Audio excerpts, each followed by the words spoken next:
right, we are going to call this April 21st council meeting to order. If the clerk will please call the roll. Councilmember Amy Lamb. Here. Councilmember Roisin O'Farrell. Here. Mayor Josh Amato. Here. Councilmember Ken Treen. Present. Councilmember Michael Boyer. Here. Councilmember Pam Stewart. Here. Deputy Mayor Debbie Treen. Here. Thank you very much. Councilmember Boyer, if you'll please lead us in the pledge.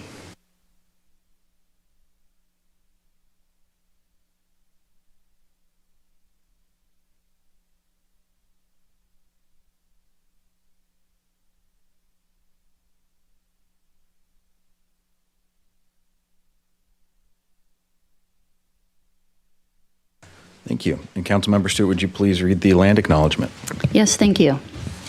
We acknowledge that we are on the indigenous land of Coast Salish peoples who have reserved treaty rights to this land, specifically the Snoqualmie Indian tribe. We thank these caretakers of this land who have lived and continue to live here since time immemorial. Thank you very much. And do I have a motion to approve the agenda? I move to approve the agenda. It's been moved and Second. seconded by Councilmember Treen. Okay, would you like any discussion? All those in favor, please say aye. Aye. Aye. Opposed? Motion carries.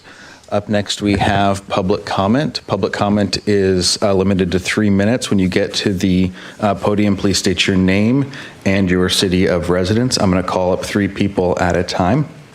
Up first, we have Catherine Boudoir, Hank Klein, and then Lisa Tobin.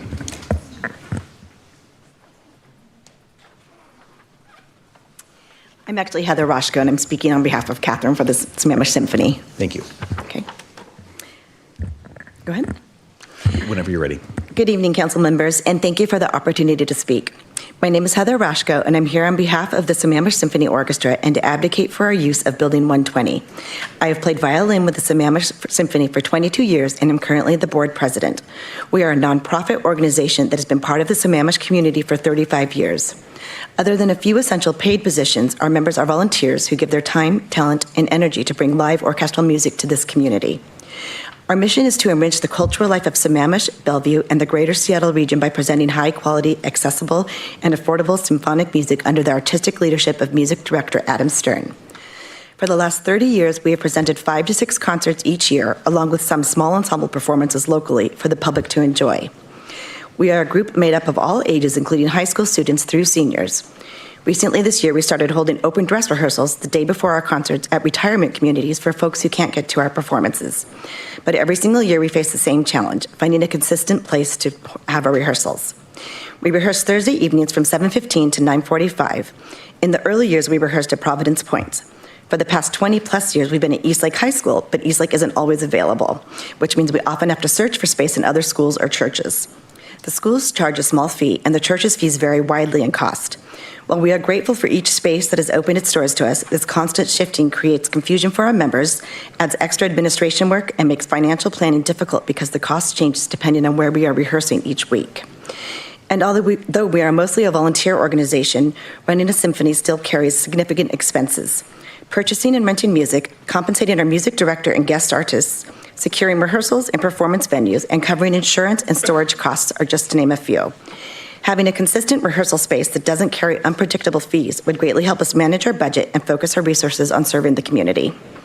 Having a stable home would also make everything easier for our musicians who already give so much of their time to participate.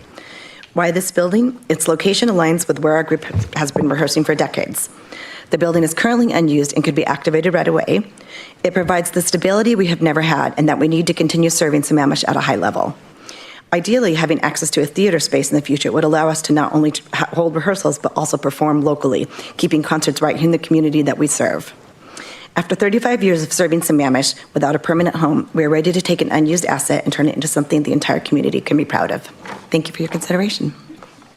Thank you for your comments. Up next, we have Hank, and then Lisa, and then Celia Wu. Good evening. My name is Hank Klein, Sammamish resident for 38 years. I'm the vice chair of the Parks and Recreation Commission, where I've served for most of the last 20 years. On behalf of all the members of the Parks and Recreation Commission, I'd like to express our strong support for the Evans Creek Preserve Trail Connection project that appears on your agenda this evening. This amendment would provide an additional $50,000 to the existing contract to allow staff and the current consultant to continue moving the project forward by addressing updated King County floodplain permitting requirements that were not fully anticipated in the original scope supported by City Council last September. Most importantly, it supports the next phase of the project, which will connect the newly completed loop trail, officially opening this week, to the existing trail system within Evans Creek Preserve. This connection is a meaningful step toward creating a more complete and accessible walking trail network, which has been identified as a top priority by the community in the City Parks, Recreation, and Open Space Plan, and reflected in planning efforts for over 20 years. When finished, the project will add nearly 2 miles of new and improved trails, helping people better experience the area while also protecting sensitive ecological features. Sufficient funds are allocated in the 2025 Park CIP budget. $275,000 is allocated for Evans Creek Preserve, trail system, and habitat improvements, and $500,000 is available biannually to use towards the future trail connections to the adjacent city parcels. The total anticipated project costs, including design and construction, are $650,000. The Commission is familiar with this project through multiple presentations over the past few years, and we've also had the opportunity to visit the site last year prior to construction of the loop trail. While the Commission has not taken a formal vote or resolution on this item, we strongly endorse the funding of this contract amendment to support the final development of a trail connecting Evans Creek Preserve to the Sammamish Plateau. Thank you. Thank you. Lisa, followed by Celia, and then Mary Wichter. Good evening. My name is Lisa Tobin, and I'm a Sammamish resident. I'm asking you tonight to approve Phase 2 of the Building 120 project. I think this is a very important resource for our community for reasons that have already been expressed tonight. I'm the current president of Block Party Quilters. We're a nonprofit organization with over 155 members of all ages based here in Sammamish. Our monthly meetings at local churches and schools, which are open to both members and guests, feature nationally known quilting artists. These speakers also often conduct 1- and 2-day-long workshops. We promote quilting and other needle arts through sharing, education, community service, and quilt shows.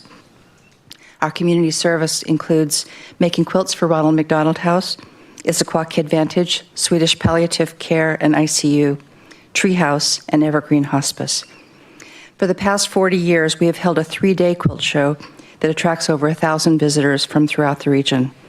Most recently, the quilt show has been at the Issaquah Community Center because we have not been able to find a reasonably priced facility in Sammamish that is large enough to display over 200 quilts and to provide space for vendors to sell quilting supplies. Visitors to our quilt shows often also patronize local businesses, which benefits the community. We think Building 120 would be a great location for our quilt show, monthly meetings, and monthly quilting workshops. BPQ could rent the facility, the building's facilities, which would provide monthly income to the city from these meetings and workshops. Specifically, Block Party Quilters is requesting that the City Council prioritize artistic and community use functions in the Building 120 project to accommodate events like BPQ's quilt show, classrooms for workshops, and large meeting spaces. Being able to reserve these facilities up to a year in advance is important so that we can book nationally recognized artists well in advance, as well as have the predictability that the symphony spoke to. We would be happy to work with city staff and your consultants to help define the spaces needed and a fee structure that covers the city's costs while making rental of this space affordable for nonprofit organizations like BPQ. Thank you for your consideration. Thank you for your comments. Next, we have Celia, followed by Mary, and then Apinder Dinsa.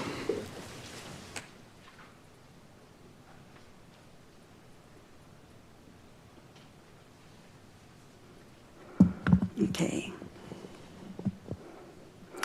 Good evening. My name is Celia Wu.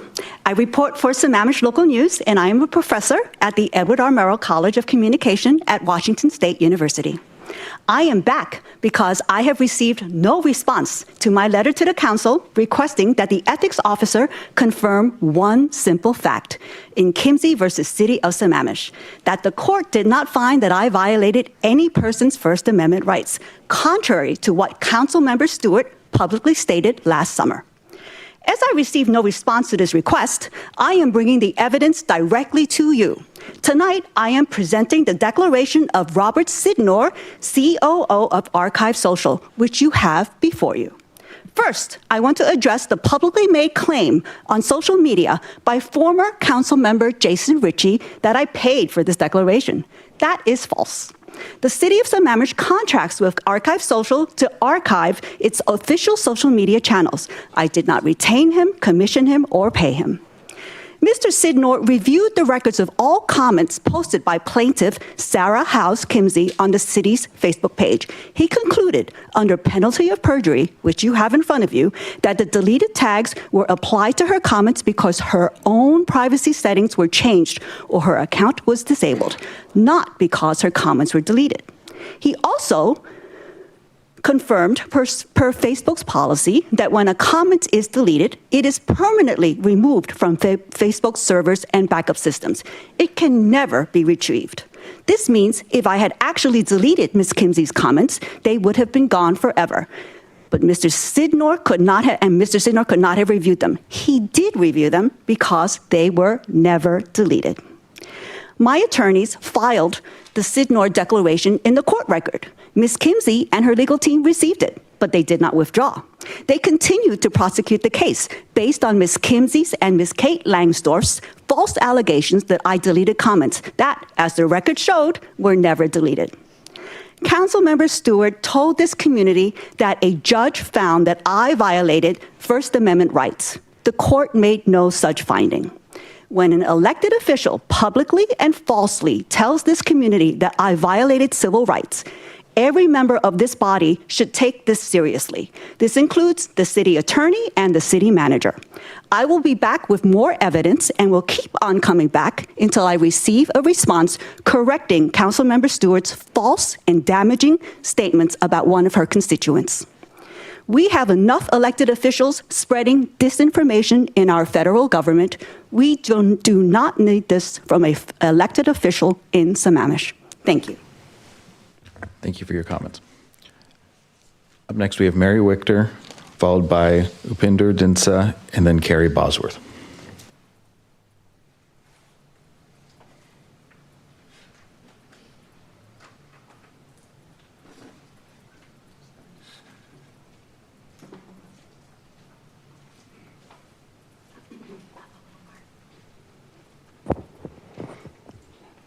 Good evening, Council. This is Mary Wichter. I've lived in Sammamish over 25 years. Tonight, I brought with me a cone that I set up with a sign that I've used for fire hydrants in our neighborhood because there are people that park there, construction or other people. So I'm here tonight. I started in February. Safety needs to be first, and Washington state law says that you cannot park within 15 feet of a fire hydrant. And the problem is in the city of Sammamish, they don't prevent that on private roads. So if you call and try to get enforcement, or if you've had trouble with a neighbor or somebody visiting, they'll respond, but they won't do anything. And I think that's really bad because if you have a fire, it can start on one house and it can go to another house. It can burn down trees in parks or in other lots. And I think we really need to have it clear. So I had spoken with the traffic officer in Issaquah, our traffic officer here, who said the code was not clear and you had to follow King County and all that stuff. In Issaquah, they did adopt code, and it's attached to my thing tonight. I've given that to you before.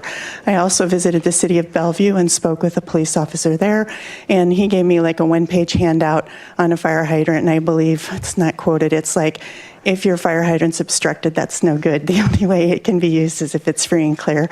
I did learn from talking with people that when a fire department has to do an emergency call, they will move whatever they have to move to try to do the call, and they will do things like break car windows and put hoses through to do that. But anytime you have an obstruction or an obstacle in the way, you are reducing the response time, and we all pay a lot for taxes. Everybody in the city deserves emergency medical services. That's even even been mentioned in this council room recently.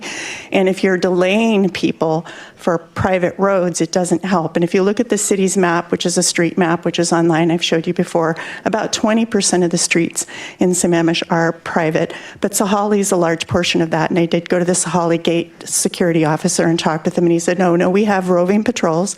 In Sahali, we don't even let people park on the streets. They have to park in their driveway or their garage. And he goes, and we will ticket. And so they're very good. So you don't have a lot of the city.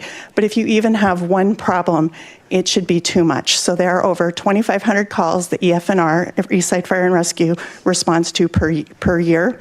That's in a 6-year rolling average. 2,300 of those are fire-related or emergency-related, and there's about under 2,400 fire hydrants between Sammamish Plateau Water and Northeast Sammamish Water and Sewer District. So I've given you all the data that you need to move forward with this. It's about safety. It's about there should not be a fire hydrant or an access blocked with an obstacle or obstruction anywhere in the city. So I hope that you'll move it up in priority. I know Deputy City Manager kind of put it on her list, but this really needs to happen. There's no reason for other cities to do it. And in Kirkland, they said, there's a law. It's there for a reason. We ticket public or private, and we can tow. Thank you. Thank you for your comments. Up next, we have Binder, then Carrie, and then Ann Humes. Good evening, council members, mayor, and all the welcome citizens from our area. 2-3 things, quick. First, I wanted to commend the council. Last meeting I was here, there was a big debate on expenditure of $265,000 on the tile. I could barely sit in my chair. I really wanted to get up and start repairing the tile myself, because in such tough times, we should not be spending money on those types of things. It's not a safety hazard as far as I'm concerned. I come here very often, but I wanted to commend the voting process. That's why I sat through all of it. Keep it up. Continue to please challenge, because these are tough times for a lot of people. So that's number one. Number two, electric bikes continue to be an issue on the trail. I live on the lake. I live right by it.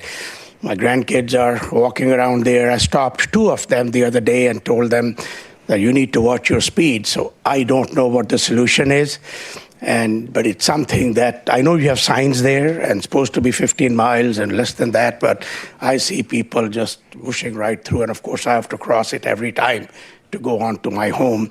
But I more worry about the little kids that are, walking, and our dogs are walking over there.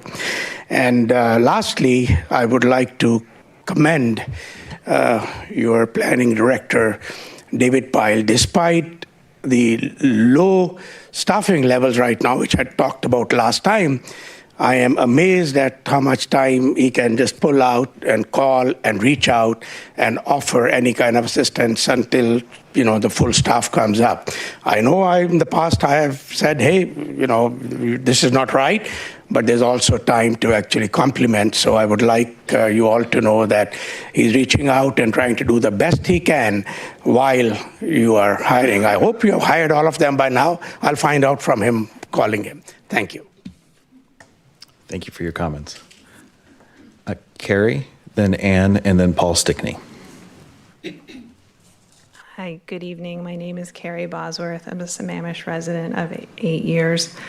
Last week at the April 14th study session, there was a discussion about amending the list of species of local importance to include bobcat, black bear, and mountain lion. 2 specialists, along with the city staff, stated that other cities have not, nor have they helped any cities add them, but they did present options to move forward. Midway, Councilmember Treen clarified that his question was simply whether these species were on the list or not. The list is available in SMC 21.03.020W1G, and it does not include them. During the discussion, in addition to pointing out an updated critical areas ordinance in 2024, council members were compelled to affirm that they did and care about wildlife. I mean, I believe we all do. These provisions in the updated amendments codify protections for environmentally sensitive areas such as steep slopes, streams, wetlands, and more, including habitats of species of local importance. Sammamish is not slacking here. The city has invested and considerable time, effort, and money into species that actively need protection, namely fish and salmon. I recall a past meeting where Councilmember Treen came to get an increase from $45,000 to $60,000 for the kokanee salmon work group, I believe, and the council approved it without hesitation. We are recognized for these efforts, have completed projects successfully, and continue to spend millions of dollars on other projects that may or may not yield desired results. For example, George Davis Creek. With power comes great responsibility. When leadership asks a question, city staff, like other professionals in any organization, they must spend time coming back with a response, even when the answer is obvious. This is at a disturbing time when we are deferring facility repairs. I can't stop looking at the floor out there. It looks terrible. Facing potential cuts and tax increases resulting from a structural budget deficit. I urge the council to focus on increasing revenue, balancing our housing mix, providing the right mix of services without continually asking homeowners to pay more. If we're not getting the results we want from the community, I would urge you to consider more education and incentives. Don't take them to court or pursue never-ending protections. Thank you. Thank you for your comments. We have Ann, followed by Ann, and then Paul, and then Jillian Wallace. Good evening, Mayor and council members. My name is Ann Humes. I am a Sammamish resident of 22 years. I'm here on behalf of C3, the Community and Culture Collective. C3 is a nonprofit in formation organized around the idea that Sammamish is ready for a dedicated community arts and culture space. We've been following the 120 building feasibility study with interest, and we recognize there's still a lot to learn before any decisions get made. When I served as an arts commissioner, I led the subcommittee that drafted the Arts and Culture Strategic Plan. One of the clearest things we heard from residents was that they wanted somewhere to gather, much like what we heard tonight. C3's goal of creating a community center in the 120 building is a natural next step in realizing this plan.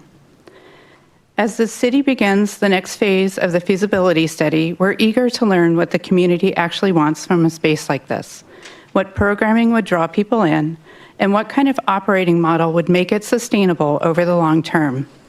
That input will shape how C3 could be a credible operating partner for the city down the road. We know the council is rightly focused on making sure operational costs are covered by whoever takes on the building.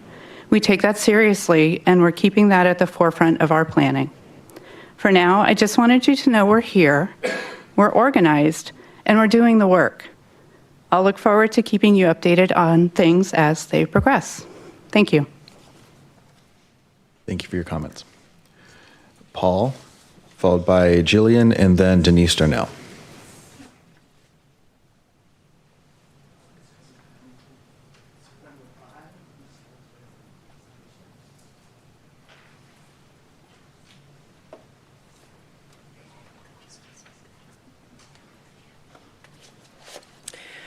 Good evening, City Council members. Paul Stickney, Sammamish. On Building 120, I suggest that we don't stop completely, but we order current critical area delineations for wetlands and for streams and for wildlife habitat, and then show the buffers over the entire site. There's a lot of time that's gone by since 2008, and that'll have an impact on what happens to the city or if it's sold to someone else.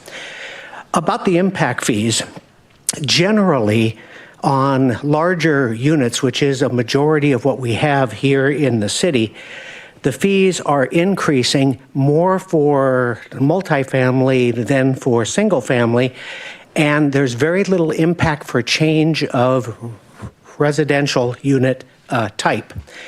The current structure, proposed is saying that Sammamish has 2.75 people for single family or the multifamily. Well, that's not accurate, and they're saying that's a King County number. I got the numbers from King County. The average is 2.37, 2.85 for single family, and 1.75 multifamily. People per unit are not equal across the board, overstating multifamily population growth. Trip generation per unit is not equal across the board. Saying that it is overstates multifamily trip generations. Internalization is real. PM peak trips within centers are a third less than anywhere else in the city. That's not in here. A new single-family home has a PM peak trip of about 1. The multifamily, based on type, is from 0.15 to 0.6. Restated, that's between 2 and 6 multifamily homes to 1 single family in our city. And over the last 20 years, we've used trip generation as a major part of this, and that can be done according to the RCW. I don't have time to read the green comments, except to say in recent stuff I've turned in, I've been advocating to add market rate housing. We're short of roughly 5,000 housing units over 20 years with a net effect of 1,250 single family homes. But I will read what's in red.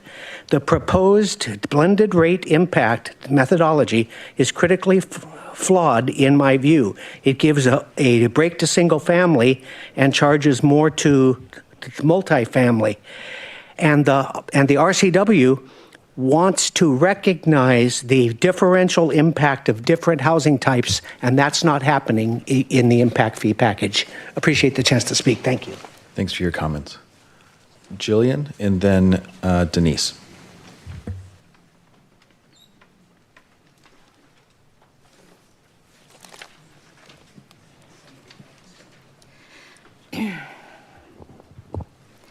Greetings. Jillian Wallace of the historic town of Inglewood. Yay trees, yay for sustainability, yay for our beautiful Pacific Northwest, and yay for community gathering season.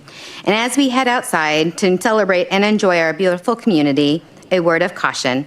When coming up Inglewood Hill Road, as you approach our 5-point unmarked intersection, be aware of the double blind turns that encase our unsafe community entryway. The beautiful season is starting, and this previous year, we had an average of pedestrians getting bumped by cars every 2 weeks. That's not including the time our bus stop sign was hit at 9 a.m., which is when our bus stop would be full of kids if school hadn't been just released the week before. We have plenty of opportunity. In fact, just yesterday, I witnessed a pedestrian who was hit by a car. We have no signage, we have no lineage, no sidewalks, and we don't even have a crosswalk to get to safety. Hence why Inglewood has been identified under the Sidewalk Gap Project, which has been approved under Public Works budget last autumn.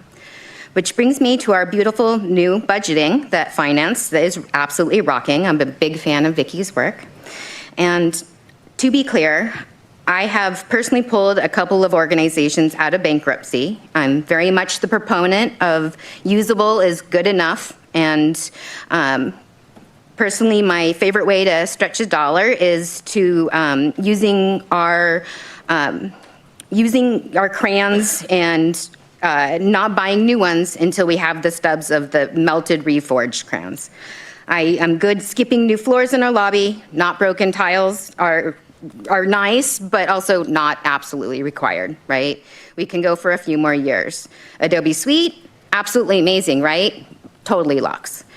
However, funding the Sidewalk Gap Project and fixing our pothole-filled streets is more like buying crayons for the people who didn't have crayons to begin with. Redmond calls it a tale of two cities, and I call it the historic town of Inglewood. Older than Washington State, creating equity and accessibility for the have-nots is worth the spending. Augmenting an existing crosswalk or spending money on functioning facilities is closer to buying new crayons for those who already get to color. Finding unnecessary spending is the goal of the council, and however, please remember to fund what we actually do really need. And what is the point of, and at what point is it truly broken and it actually needs to be replaced? As Inglewood Sidewalk Gap will be going into design later this year, I urge everyone extra caution until we get there. Please slow down as you go up and around our double blinds. Please don't hug the dirt as you come up the hill. I know our car needs extra oomph to get up the hill, but please don't assume no one is there just because you can't see them. Thank you. Thank you for your comments. Denise, and then Julie Hahn.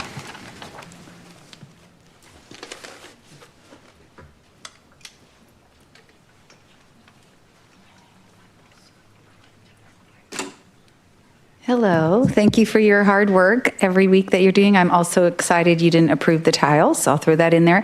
Happy Earth Day, or almost Earth Day tomorrow. In honor of that, I have my little tree earrings on, and I know many of us are feeling very sad about the clear cut in Issaquah about the new high school, but I understand Sammamish couldn't do a lot about that, so I want to mention 3 things that I think you can do something about. That would be wonderful. The Earth Day celebration on Saturday, I hope we can work on it being zero waste, if not this year, next year, where we have composting, same like in all of our city events. Number 2, I would love for the city to consider changing from Republic as our garbage service to Recology. If you haven't been there yet, I would encourage everyone to go to the Recology store in Gilman Village. It's in that little brick area in the front. It's delightful. They have a lot of gift ideas as well as refillable items. But more importantly, you can bring Thread Cycle, which is clothes and things you don't need anymore, to be recycled there free of charge. Sammamish residents can also, 1 bag a day. You can also bring electric items that don't work. It's a wonderful part of having Recology. Redmond now has Recology too. So we're sandwiched in between both cities. Included in the service is the store. And then also, get this, all apartments get free composting. Right now, not a single apartment complex in Sammamish can have composting through Republic because the apartment building has to be willing to pay for it. But in Issaquah, I've done some research and it's free for apartments and for businesses. Wow! Not only could we be considered a great tree city, we could have awesome composting for all of our residents, even those who can't afford a house. So I would love to have that equity happen and really consider Recology, even though it might be a little more expensive than Republic. I encourage you to look into it. Lastly, Number 3, in honor of all the trees that are left, I would stress a temporary tree moratorium on all heritage and landmark trees, while the city works to get the urban forest management plan up to date. I didn't even realize that there was one. So now that I know, I think it would be great to give us time to get up to date because I know we're asking you to do a lot of work in a lot of areas. This is a great tool with goals that need to be addressed. We need to strengthen our tree protection codes. As much as we love the tree assessment study, which shows the canopy has increased by a measly 1.8%, it's dated 2023. So why are we releasing numbers from 3 years ago? We need an updated study on our trees. This is similar to doing a traffic study during COVID. We need the council to continue to take bold and meaningful action to protect the trees that are left in Sammamish, since that's the reason most of us moved here. Thank you and happy Earth Day. Go composting. Thank you for your comments. Up next, we have Julie, and then if anyone else in the audience would like to give public comment, if you could line up by those chairs behind the podium, that would be amazing. Thank you. Hello. I am Julie Hahn. I am the CEO of the Sammamish Chamber. I thought I'd drop by and just announce the farmers market's coming up. So I just wanted to give some information on what we've got planned for this year. The farmers market opens on May 6th. We're going to do a ribbon cutting ceremony at 4 p.m. We've invited the entire city council to join us. And we'll just kick things off and ring our cowbell. And we're super excited for this year. We've secured 60 vendors. And the market's going to be very, very full. I also secured 22 local business sponsors. So we've got a lot of community support for that. Hang on, I got to put my glasses on here. We're going to have weekly entertainment. And we're going to have some special event days. So I just wanted to touch upon a few of them. On May 20th, we're going to have a youth business day. This is for kids 11 to 18, and they're going to be able to sell their handmade items. We are having a workshop this Saturday teaching those kids how to start a business. So we're super excited to have them learn what it takes to run a business and make a little bit of money. On June 7th, June 17th, in honor of the World Cup, we're going to do Soccer Fest. And one of the things that we're going to have is a signature scarf for Sammamish. So apparently these scarves are a big deal with soccer fans. They hold them up when they're at the games, and we're going to have our own Sammamish scarf. So we'll be selling those at the market, and we should have them available by mid-May. And I just want to thank the YMCA and the Sammamish Football Club. They're sponsoring that event with us. Lots of great kids' activities are going to take place that day. On July 1st, then we'll have a children's business fair. So these are for kids 7 to 11. We typically don't have kids quite that young that tend to sell items, but we did a special event day for them to help teach them how to run a business as well. And then on September 2nd, we're having a welcome week. So it's a cultural day, and we're planning that with the city. So we got some great things coming up. We hope you all attend. Last year, we had 50,000 people that came through the farmers market last year. So we hope to increase those numbers this year. And lastly, one more event I want to announce is we have a community block party on Tuesday, July 28th. It will be at the Sammamish Presbyterian Church parking lot. This is our third year. We'll have a band, food trucks, carnival games, a wine and beer garden. So we hope to see you all there. Thank you. Thank you for your comments. Would anyone else in the audience like to give public comment? Okay, do we have anyone online who has pre-registered for public comment? We do, per the reasonable accommodation policy. If you have pre-registered and wish to make a public comment, please raise your hand now.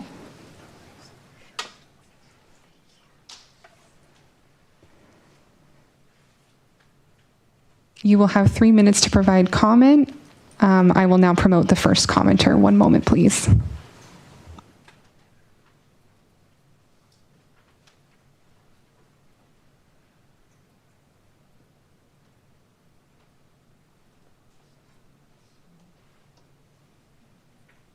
You may begin when you're ready.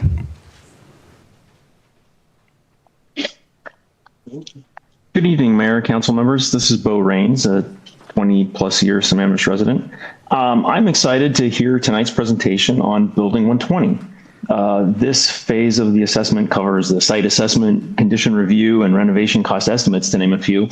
But I'm really interested in the market assessment and how the building can respond to community needs and the economic and demographic context, all from the SOW. We can't tax ourselves to a balanced budget, so new revenue would be greatly appreciated for our city. I think the economics of a decision are very important. You know, what a project costs and what it can generate for the community in services and in revenue. And I can envision myself at cooking classes at Building 120 as a community center. Other speakers brought up the symphony. That would be cool. Quilting conferences and just other community center purposes. So hopefully we can complete phase one and see these activities in the contract specified market assessment, and then bring these benefits to our community as we go through the future phases. Thank you and good night. Thank you for your comments. We have one more public commenter. One moment while I promote them.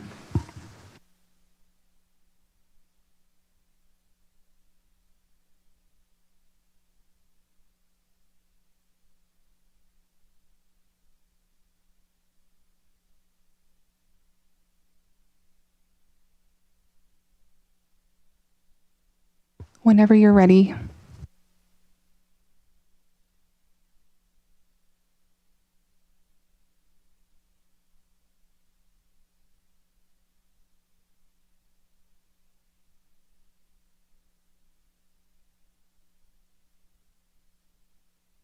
You're still on mute. If you're speaking, if you could please unmute yourself and I will start the time. Okay, can you hear me now? Yes, thank you. Perfect, thank you. Good evening, Heather Riffey-Rains, 20-year resident. Tonight's agenda highlights something we see far too often. Strong words about sustainability that in the past have been followed by decisions that sometimes feel like council is moving in the opposite direction. Arbor Day, Earth Day declarations are easy. What is hard is governance that makes a real difference consistently with those values. And that starts with council behavior. I'm asking for basic decorum and enforcement of your own rules. When one council member consumes a disproportionate amount of time during questioning, it is neither efficient nor equitable. At your last meeting, council member Pam Stewart spoke for over 47 minutes while formally recognized. That is nearly twice as much as the deputy mayor and roughly 3 times as much as the mayor. At times it came across as filibustering, lecturing, and using clear debate during question rounds and included interruptions. That is not balance. That's the domination of process, and process matters because outcomes follow process. Now let's talk substance. If you are serious about environmental stewardship, then lead the way. Spend the money to strengthen critical area ordinances to actually protect wildlife corridors, not just acknowledge them. Specify species of local importance, all essential for habitat, water quality, and long-term ecological health. Adopt tree and wildlife corridor moratoriums until your comprehensive plan and development code are aligned. Continuing development and fragmentation of habitat while that misalignment exists is not defensible. I also urge you to review tree canopy studies with real scrutiny. Much like prior traffic studies, many appear to rely on older data from the COVID period. That risks overstating current canopy conditions, especially given the pace of development across the city. While you're at it, update the flawed traffic model using current 2026 traffic counts. Conditions have changed and planning on outdated assumptions only compounds the problem.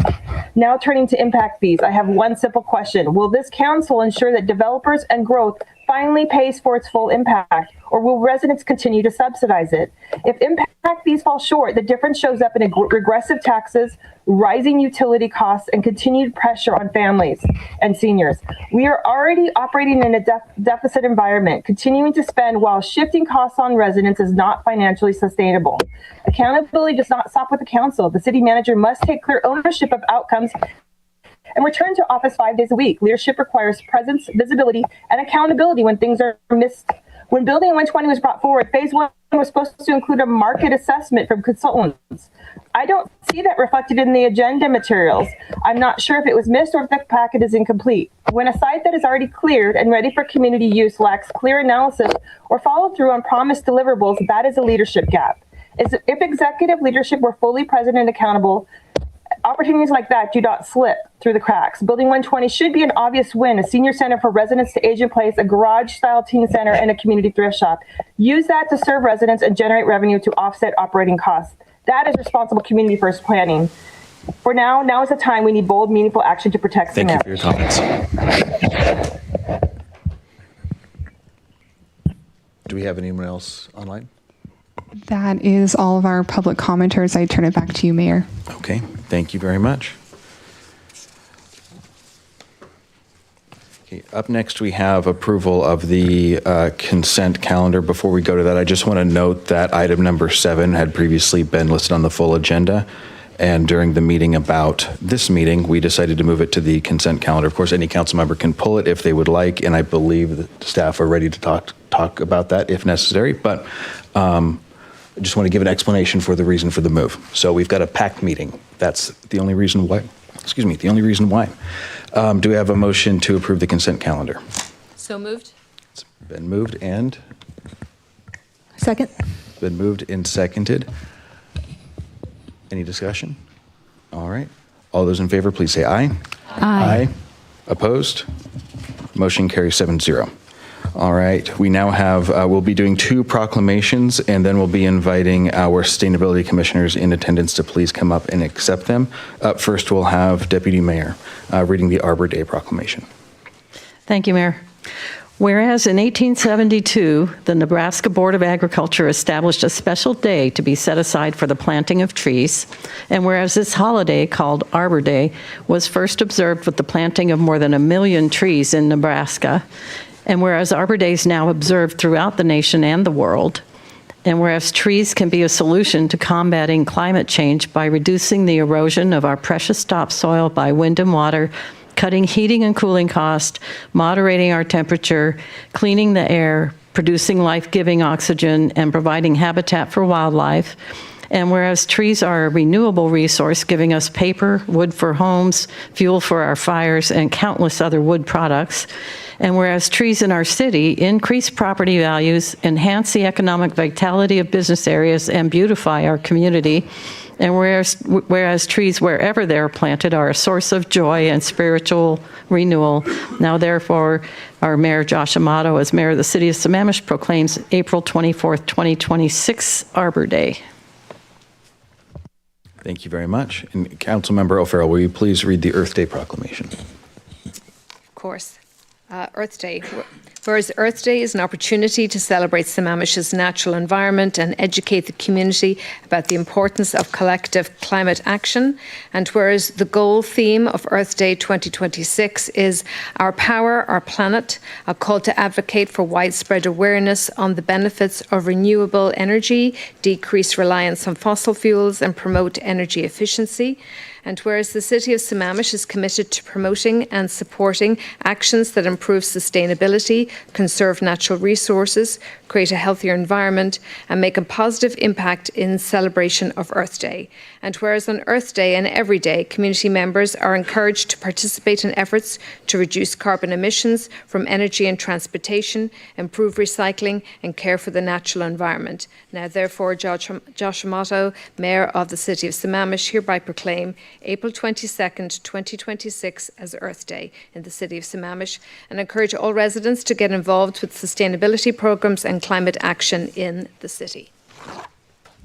Thank you very much. And with that, we're going to pause for a moment and get a couple of photos. If our sustainability commissioners could please come forward to accept the proclamations. And council will line up in front of the flags here.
Okay, Rose, before we begin, I'm going to make a couple of comments here. So I hope the council will take what I'm about to say in the spirit it's intended. We had a very long meeting last week, and I know no one wants a repeat of an 11:30.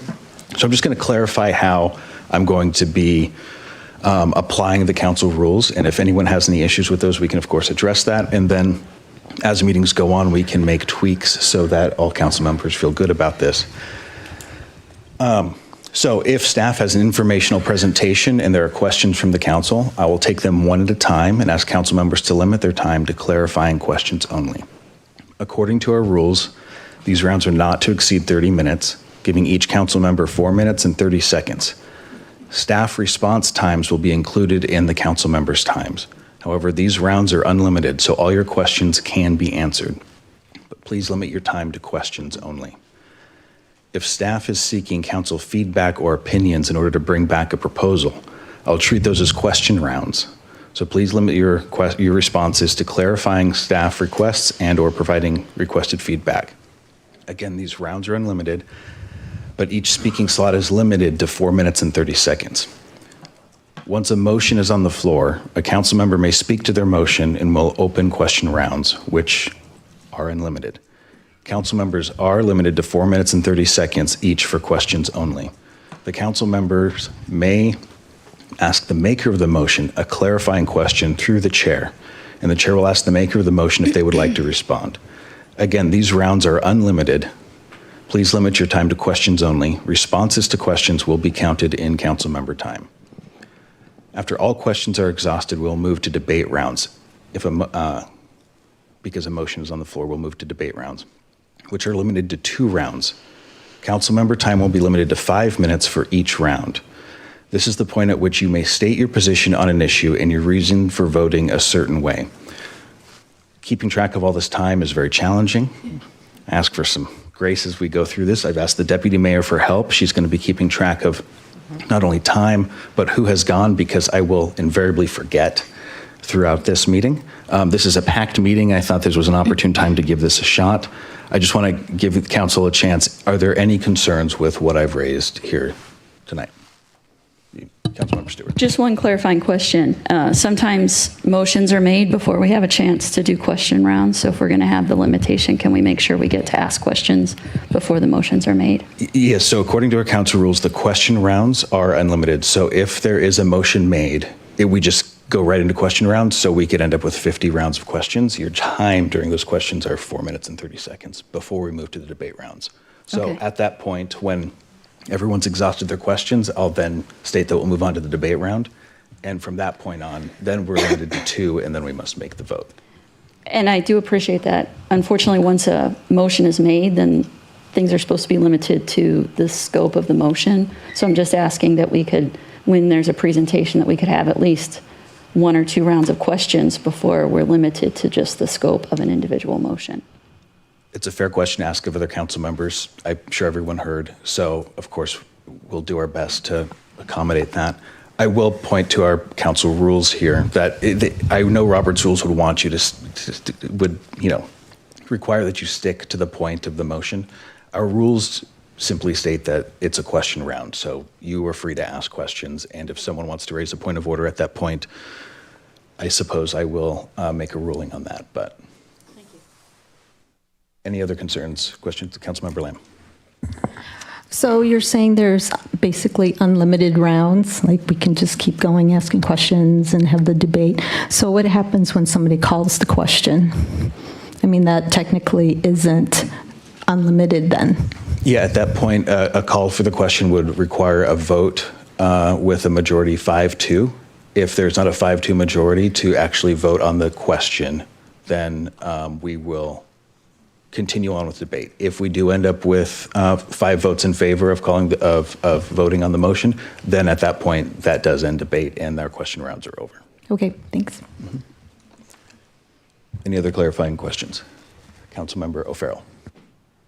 Only just, I heard everything you said, but it went right out of my head at the same time. So I'm just going to need you to prompt me if I'm rattling on too long. Okay. Yes, I will do my best. And at the start of it, I will remind council of the 4 minutes and 30 Because I'm fairly sure I've seconds forgotten everything versus you 5. said. So, okay. I will also email this to the council after the fact. Thank you, everybody. Okay, you may begin. Thank you so much. Thank you very much, Mayor Amato. For those of you that I have not met yet, my name is Rose Weicker, and I am the Natural Resource and Environmental Sustainability Coordinator here with the City of Sammamish. I'm very excited to share an update on all of the great programs that we have going on from last year and through the first couple months of this year as well. We thought this was very pertinent timing with it being Earth Month and having the Earth Day celebration this coming Saturday. As Mayor Amato said, if there's questions, please feel free to stop me and let me know, and we'll just get right on to it.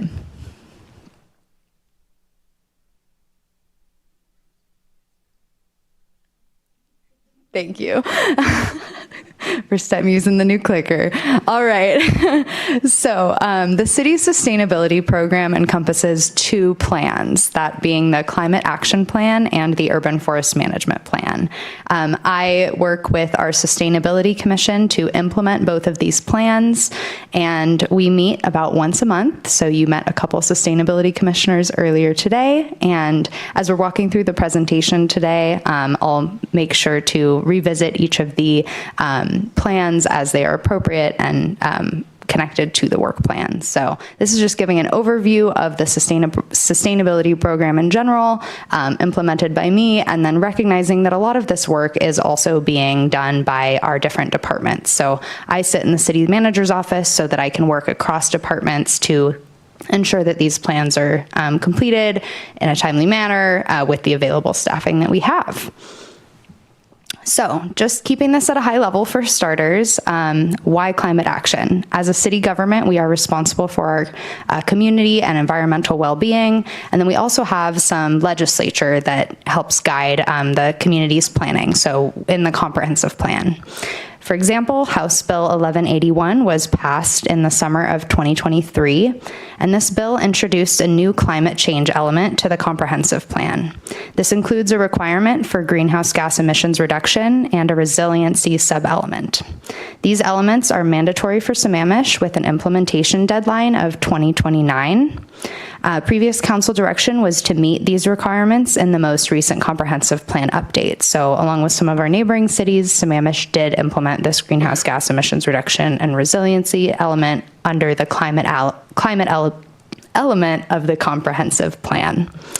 In addition to these planning elements, the city also set some ambitious climate goals, which were adopted under the King County Climate Collaborative, or K4C, joint commitments. So Sammamish's emissions reductions and vehicle miles traveled goals are in line with our neighboring cities and the county as a whole.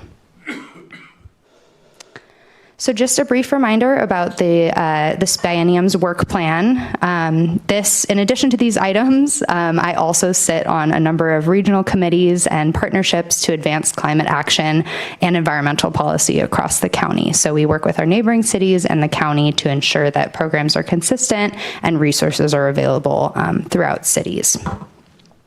I do want to acknowledge the additional funds to support sustainability that Council had allocated in the 2025-26 budget. These one-time funds were initially allocated to a green building incentive program. However, that is on pause as we reevaluate the town center effort. So we are working with the Sustainability Commission at a future meeting on a formal recommendation that will be brought to Council at a later date for the use of these funds. All right, so the way this presentation today is going to work is I'm going to kind of walk through each of those work plan items that we had seen, just provide an update, some program highlights, and then answer any questions that you may have. Starting with Energy Smart Eastside.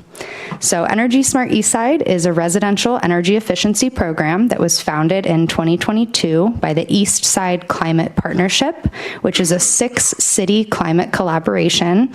It's a formal interlocal agreement, and this is operated by the cities of Bellevue, Issaquah, Kirkland, Redmond, Mercer Island, and Sammamish. So these 6 cities partner on initiatives such as Energy Smart Eastside. And Energy Smart Eastside drives equitable home electrification with an emphasis on heat pumps. Heat pumps reduce heating-related greenhouse gas emissions 91% relative to a gas furnace, and also support community climate resilience. So adoption of heat pump systems is a key strategy for meeting those greenhouse gas emissions targets that were previously mentioned. I do want to note that approximately 2/3 of funding this recent biennium was sourced from state and utility grants. So this is funded partly by cities, and about 2/3 was sourced from grants to run this program.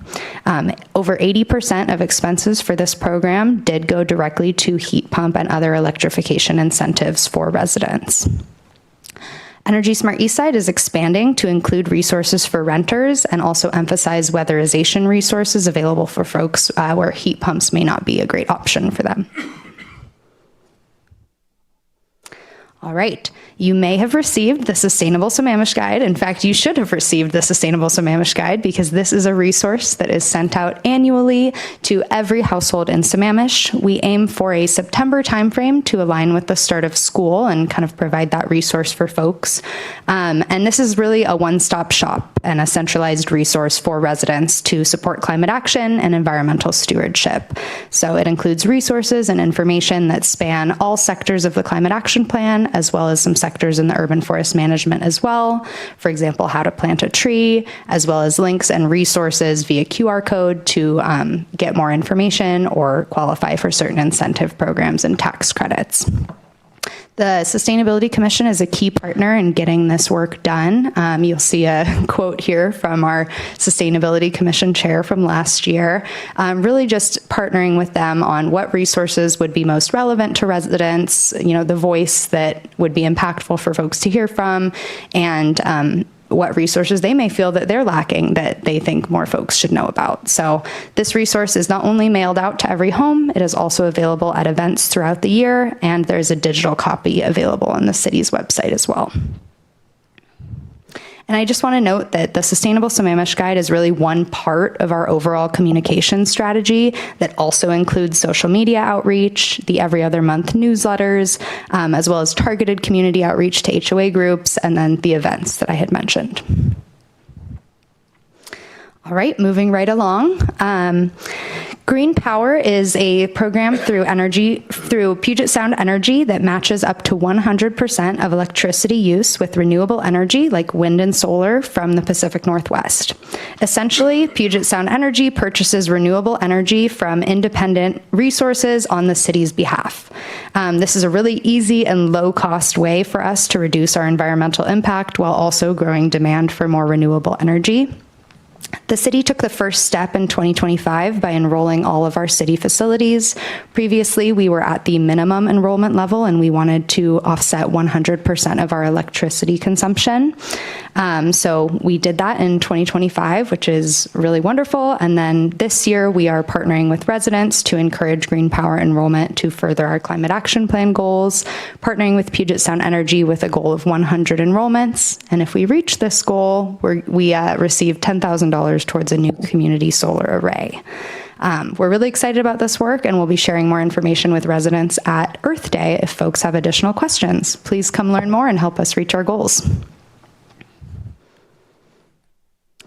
All right, so some of you may have gone to the recycling events that we just held on April 4th and April 11th, but for those of you who may not be aware, the city does hold 5 annual recycling events each year, 2 in the spring, 1 in the summer, which is usually a smaller event, and then 2 in the fall. These are really great resources for residents to recycle hard to recycle materials such as electronics, large pieces of wood, styrofoam, etc. These are in partnership with the city of Issaquah, so I do want to note that the metrics here are for 2 cities, both Sammamish and Issaquah. And then in 2025, we started a new initiative with King County, which is a community repair event. They hold these across the county, and we were very grateful that they chose Sammamish as one of their locations. And this was so successful that they agreed to partner with us this year on an additional repair event. So we're hoping to make this an annual event for folks to come repair items and keep some of those out of the landfill and support a circular economy. I'll get a little bit more into these waste reduction programs and partnerships as we move forward in this presentation. Okay, so this is the big one. In addition to all of these work plan items, we have this work plan item, climate action plan implementation. And under the climate action plan implementation, we worked with the Sustainability Commission to understand which actions in the climate action plan should be prioritized. So within the climate action plan, there are 72 total actions, which cannot all be accomplished at once. And so with the commission, we worked with them to prioritize and identify which actions might be kind of the not only low-hanging fruit, but also the biggest bang for our buck, and where the community might benefit from additional education and resources and incentive programs as well. So just looking at the big picture here, we did get an updated greenhouse gas emissions inventory from King County through the K4C, the King County Climate Collaborative. And this is great because the initial data that we had was from 2019 that informed the adoption of the climate action plan. So actually seeing where we've come from 2019 to 2023 is a great snapshot in time, and Sammamish has seen a 12% reduction in our overall greenhouse gas emissions, which is really wonderful and should be celebrated. And remembering that our climate action plan was passed in 2023, this is really just an update as to where we are, where we started before climate action plan implementation. A lot of that reduction is due to technological improvements, electrification, EV adoption, and so to continue to see the decrease in emissions that we would like to see to reach our goals, we do need residential partnership and we need to continue these programs. A little bit more detail on each of the sections of the Climate Action Plan with the support of the Sustainability Commission. This is not all-encompassing, but these are really just some of the key programs that we wanted to highlight under each of the Climate Action Plan topics. Like I mentioned, the Sustainability Commission helped me prioritize this, really focusing on buildings and energy as those two sectors you'll see here. Electricity, natural gas, those both go into energy, and then on-road vehicles, transportation is the majority of emissions in Sammamish. So that's really where we're focused with some of these programs. For example, Solarize, which was under the East Side Climate Partnership, which I had mentioned previously. Community education, you'll see that continuing across each of these, recognizing that to get resident partnership, we really need to be able to educate and provide those resources for residents. We call it changing hearts and minds. That's really the mantra of the Sustainability Commission. We're really focused on that behavior change and education for folks. Also, just a little bit here on transportation, recognizing that Sammamish is not as well served by public transportation as some of our neighbors. We're really focused on connecting folks with the resources and programs that are available to the Sammamish community, specifically MetroFlex and Community Van that really fill that first mile, last mile connection. And for those of you that may not be aware, MetroFlex recently expanded their service area to include the Issaquah Highlands. So for those of you that are within the service area or near enough to be able to utilize this program, that will open up more resources and access to Sammamish residents for healthcare, shopping, resources, and open up Highland residents to connect into Issaquah and Sammamish as well. May, we have Bike Everywhere Day coming up, so I will be tabling along the East Lake Sammamish Trail and hope to see some of you out there celebrating.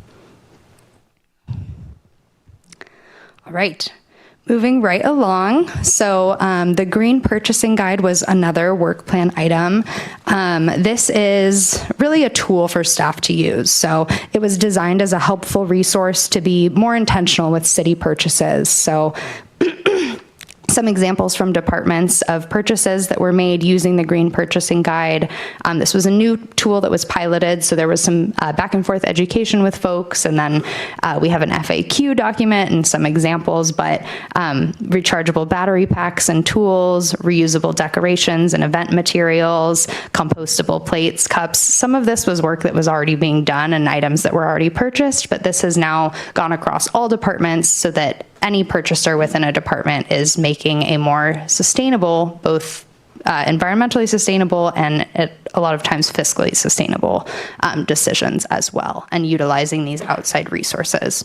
We also shared this with the school districts and sustainability ambassadors, so they have this as a resource as well. So we're not just doing this internally, but we're also partnering with our external stakeholders to provide these resources for our community.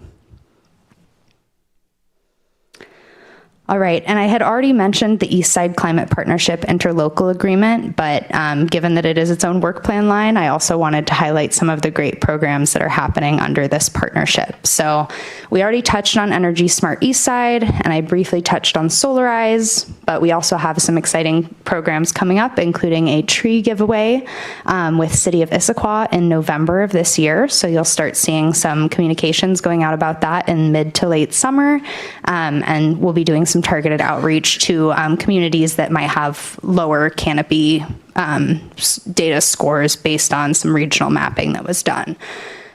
We are also partnering with City of Issaquah on a reusable and compostable serviceware program. So this will be for all food service providers in Issaquah and Sammamish. This was a shared grant, and we're starting that work now with implementation planned for 2027 to really provide that support for businesses.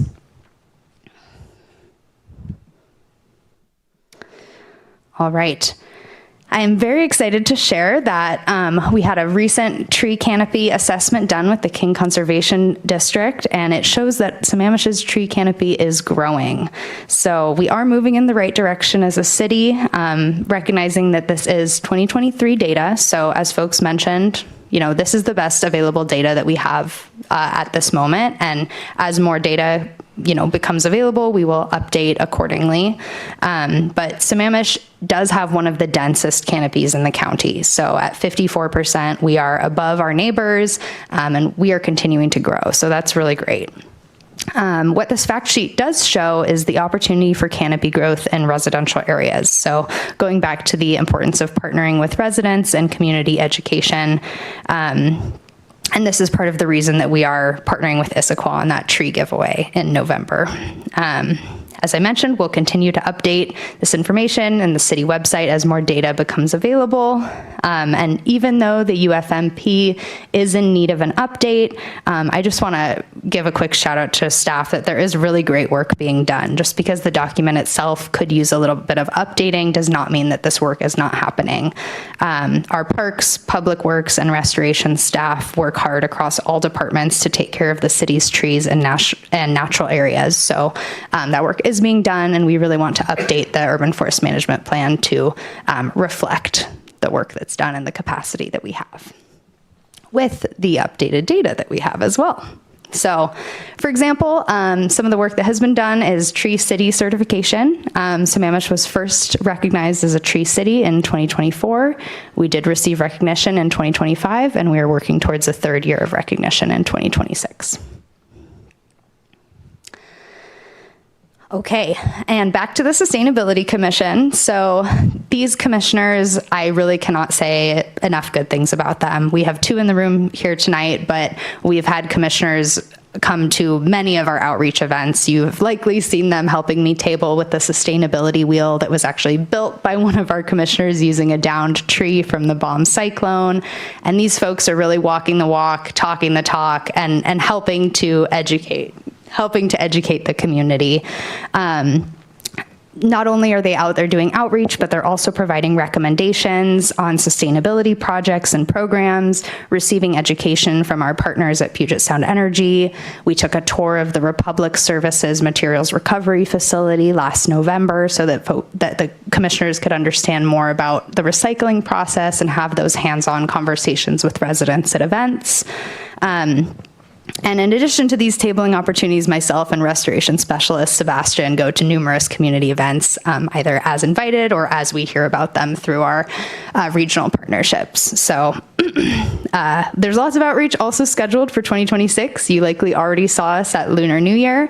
We do plan to attend Klahani Days in July, and then right before our Earth Day celebration on Saturday, I will be going to the Lake Washington School District PTA Sustainability Fair. So we're really trying to meet the community where the community is at, but also get into some of those spaces, for example, HOA presentations, to really ensure that the messages that we're trying to get are going to the right folks.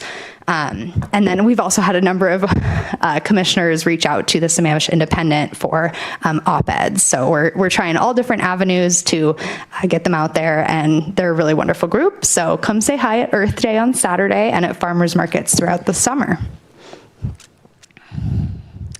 In addition to the commission, we also are working with a student group called Sustainability Ambassadors.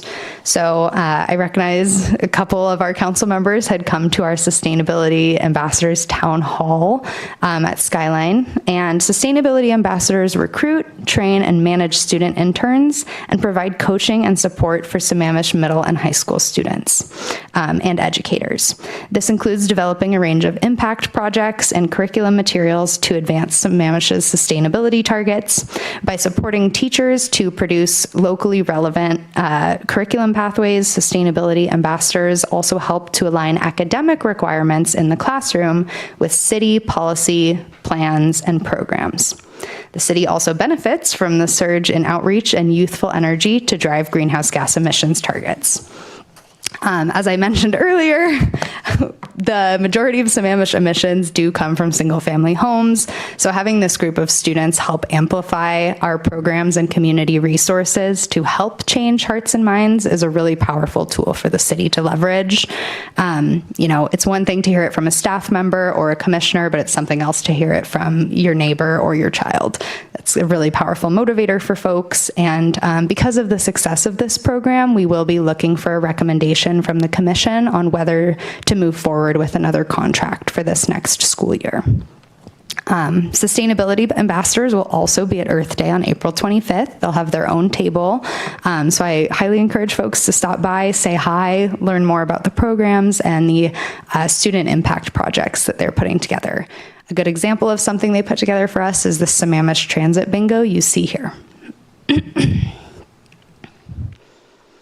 All right, and finally, there was a recent right-of-way tree study that provided the city with updated data on the condition of city-managed street trees. So this right-of-way tree inventory is different from the canopy assessment. It really looked at an individual tree species level versus an overall canopy cover. And the consultant for the right-of-way code and public works standard update will be using the right-of-way tree study as a reference document when going through our existing standards for the update. And with the citywide canopy assessment and this street tree inventory, those GIS files and findings can be used to inform the urban forest management plan update. All right, thank you for your time today. I truly appreciate the opportunity to share more about the sustainability program and the great work that's being done. If there are additional questions, now is the time, or if you think of something following the meeting today, please don't hesitate to reach out. All right, thank you very much. Excellent work on that presentation and report to us. Council, is there any questions? Councilmember Stewart. Yeah, I know there's been a bit of debate about how frequently should we be updating our tree canopy assessment. Just what is the sort of industry standard on that? Yeah, I actually did reach out to the King Conservation District kind of liaison that we were working with, and they had responded letting us know that they typically recommend a 5 to 7 year cadence with the complexity of the work that's done with the GIS teams, the cost, and then actually being able to see that canopy percentage change over time. So the canopy assessment that we had done with King Conservation District gave the city 2017 data and 2023 data. So while I recognize that is, about 3 years old at this point, you're really going to see the change in canopy at that kind of 5 years cadence. That being said, if there is will, King Conservation District does contract with multiple cities. So if Sammamish did want to get an updated canopy on a yearly or 2 year or 3 year basis, that is definitely something that we could look into. How did Sammamish do? It says here that we increased our canopy by 2% since 2017 and added 153 acres of canopy between 2017 and 2023. How does that compare to around the region? I would have to get back to you on that. I do know that we are a bit of an anomaly with the canopy growth. There are a number of cities that have seen canopy decrease. Mercer Island, for example, I think saw a 0.1% increase in their canopy over time. So I could definitely get you those averages. But as far as Sammamish sits compared to our neighbors, we do have one of the highest tree canopies, and we are one of only a couple cities that has actually seen canopy growth over that time. Yeah, I'd love to see that. On the pie chart slide, you have percentages. Can we get some numbers around those percentages so that people can see how many metric tons of greenhouse gas emissions we're producing from those various types? I think that would be impactful, not just to see percent of where they come from, but also to be reminded how much we produce, especially from our single-family homes. And then there was no mention of all of the state laws and how we set our targets, because as I understand it, there were several state laws and an executive order that came out that helped inform what our vehicle miles traveled and our greenhouse gas reduction targets were to be in line with those state laws. So it would just be helpful as we share it out with the community so that they know where those numbers came from. Thank you, Councilmember Stewart. You did, thank you. And it was 4 minutes and 30 seconds. I promised I'd remind everyone, but I failed to do that. Any other council member? Councilmember Lamb. So you mentioned an increase in canopy. Do we know what that was the result of? Like regulations or like how? I can speak kind of high level to that, but I would like to circle back with you. I believe with canopy assessments, they're looking at overall like leaf area. So when trees mature, their canopy size increases. So with old growth trees, especially, and for a city that is as forested as Sammamish, with as much tree cover as we have, as those trees continue to grow, the canopy cover increases. Okay. And I just wanted to, this is a comment actually, on the reusable serveware for food establishments. So I'm really happy about that. So for everybody that's here, that is an initiative that the city is doing in partnership with Issaquah, so that food establishments in both cities are using reusable serveware in their restaurants and compostable if for takeout. And initially that just started with Sammamish, but then Issaquah partnered with us, and I was speaking with a Redmond City Council member who is also interested in taking part in this, not like with us, but doing their own study as well, and wanting to implement that ordinance into their city, which I think is pretty amazing to have 3 cities all like participating in something like this. And that is basically, this ordinance is also is modeled after Shoreline.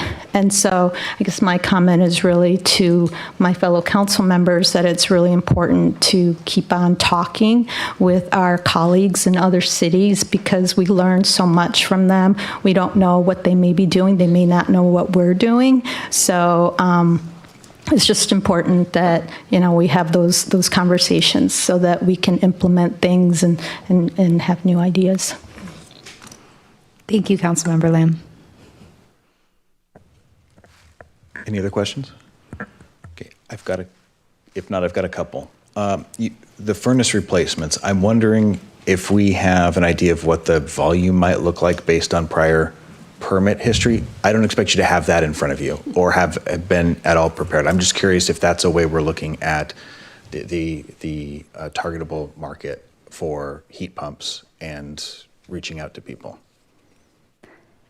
Short answer, yes. Okay. We do track the permit data in-house, and then our partnership with the other East Side cities is looking at those trends overall across cities and then across the market in general. Okay, thank you. I think this is close to what Councilmember Lamb was asking, but I'm not, it said 153 acres of canopy gained. Is that an acre impacted by increased canopy, or are we looking at the map and determining, the aerial and determining that 153 acres of coverage in total was gained from that? The second one. So Okay. we're looking at overall coverage. We're not looking at an individual tree basis, but you know, younger trees that are planted are included in that canopy cover. So we're also looking at impervious area and then potential plantable space. So you'll see on that tree canopy assessment fact sheet, there's also some metrics around plantable space in residential and non-residential zones. Okay. And then what benefits does Sammamish get from being labeled a tree city? Tree City has some resources available in terms of education, recognition. There's some funding available for like reimbursement for Arbor Day events, for example, but it's really just a recognition and education program to celebrate the great work that's being done. So on the reimbursement for Arbor Day, does our Earth Day event on Saturday fall into that mix, or no? No, typically that's for under-resourced cities that do not have existing programs. We don't count for that. Okay. There are small reimbursements that we could get, but yeah. All right. Thank you. That's all of my questions. Any other council members have any questions? Okay, I don't see any more lights lit up. Thank you very much for your time tonight. Thank you.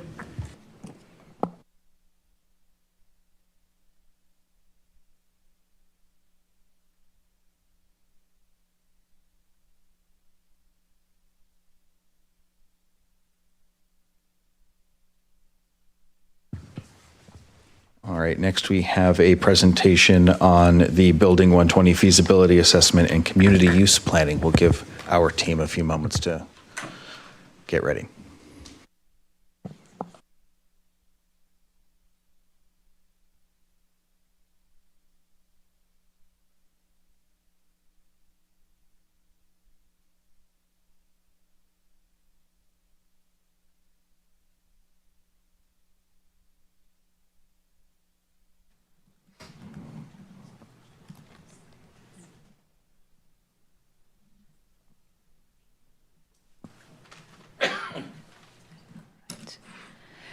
Good evening, Mayor Amato, City Council, Mr. City Manager. I'm Anjali Maya, Director of Parks and Recreation. We have a presentation for you on the Phase 1 work for Building 120's feasibility assessment. I'm joined this evening by our consultants from Opsis Architecture, Chris Roberts, Principal, and Randall Heeb, Associate Principal, and Lacey Lewis, who is a Supervising Management Analyst with the city.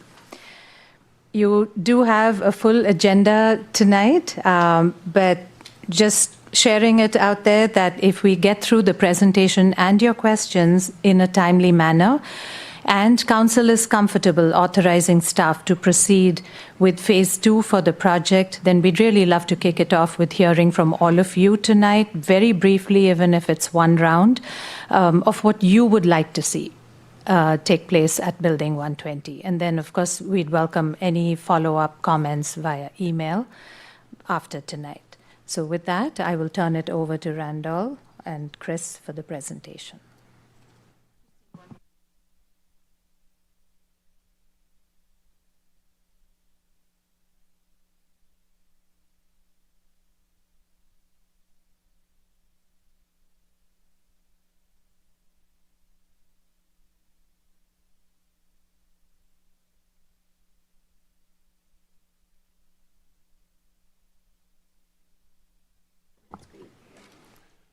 Mayor Amato, council members, it's a pleasure to be here tonight, and super excited to kind of show the work we've been doing over the last couple months. And I think we take a real serious look at community spaces and how they can increase the value of the place we live. And so this is just the first phase, as you all know, and we're kind of looking for what the next steps might be. But I'm going to have Randall here kind of kick us off, and we'll kind of take a look at what we've been discovering and what our recommendations are. Very happy to be here. Opsis Architecture has performed a number of rec centers, community centers, athletic centers, so we're very familiar with this project type. And we represent a bigger team. So we have structural engineer, civil engineer, landscape architect, we have mechanical, electrical, plumbing engineers, and some cost estimators. So big team behind us that aren't all here today. So I want to start off just saying kind of what we're going to go through. We are imagining talking for about 15 minutes, just kind of laying out where we are, and then we'll be open for your questions. We're going to talk about the background of this project. We're going to go through some of the existing conditions, limitations of the project. We'll mention the cost as we see it, and then make a recommendation and go through next steps. So the building 120 was constructed in 2008 by the Evergreen Christian Fellowship. What's important about this is that it was part of a larger development, only part of which was constructed. So you have about a 60,000 square foot building, but there was another building next to it imagined. And some improvements were implemented to make that happen. Another important factor is this was under the 2008 code. We have had many versions of the building code since then, but it is important that the 2008 is not a huge departure from current code. So some numbers will have changed a little bit, and it's important to map those. But should the building be used as it is being used, or as it was permitted, that it is a largely code compliant building. The city purchased the facility in 2015, and you've been using it as a leased space to Central Washington University until recently. You've also had some city folks using it for a variety of reasons. In 2022, you hired Meng to do a facility condition assessment. This is really an assessment that's looking at the building just as it is. OPSIS kind of went over that same material, but we're also doing a functional analysis. How does it work for the program that's in it and for future programs? As we've stated, we're in phase 1, the building and site evaluation. Phase 2, community engagement, would include the market assessment that has been mentioned. We have done just a little bit of work on that market assessment so that we could plan for the community engagement should you release us to move forward. We were asked to be very careful with our dollars and not to get ahead, so that if you, for any reason, decided not to move forward, that we didn't spend any more of your money than we needed to, and we're really looking for your direction on how to move forward. We recognize this is a really great site for the city. It's fairly centrally located. It's off of 228th. Which is, right, easy for almost everybody to get to. You're surrounded, all these red dots are the schools, and it really shows how many community members are very much in this part of town on a daily basis. We've also, in blue, highlighted some of the city facilities where we are now: Farmers Market, the Community and Aquatics, YMCA, the library, and then just north of us, the Teen Center. So it's a really great location. When we look at the existing site, it's about 24 acres, and it's about a 20,000 square foot footprint. Even though we say the building is larger, the footprint is not that large. About 28,000 square feet of paving, plenty of parking, good access to the local roads, good sidewalks, very easy for folks to get to. But what's important about this site is that about 44% of it are designated wetlands, and that means that it's 24 acres, not all of which can be constructed on. As I said, the previous church had imagined being larger, so they installed a stormwater vault that's off to the northwest corner of the site, and that helps for the quantity of stormwater runoff, and it slows it before letting it go into the local waterways. That's important. There are no nature paths right now.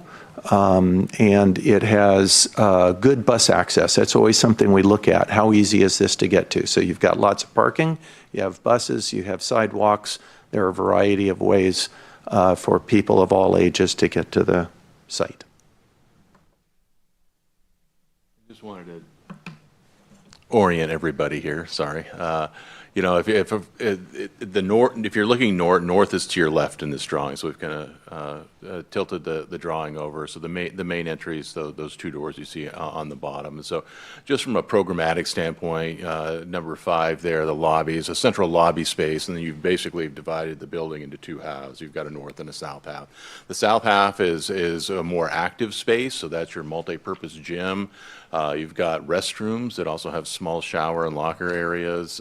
There is a raised stage area in the center, as well as a kitchen. The kitchen doesn't have currently any equipment in it, but it's the space has been dedicated for that.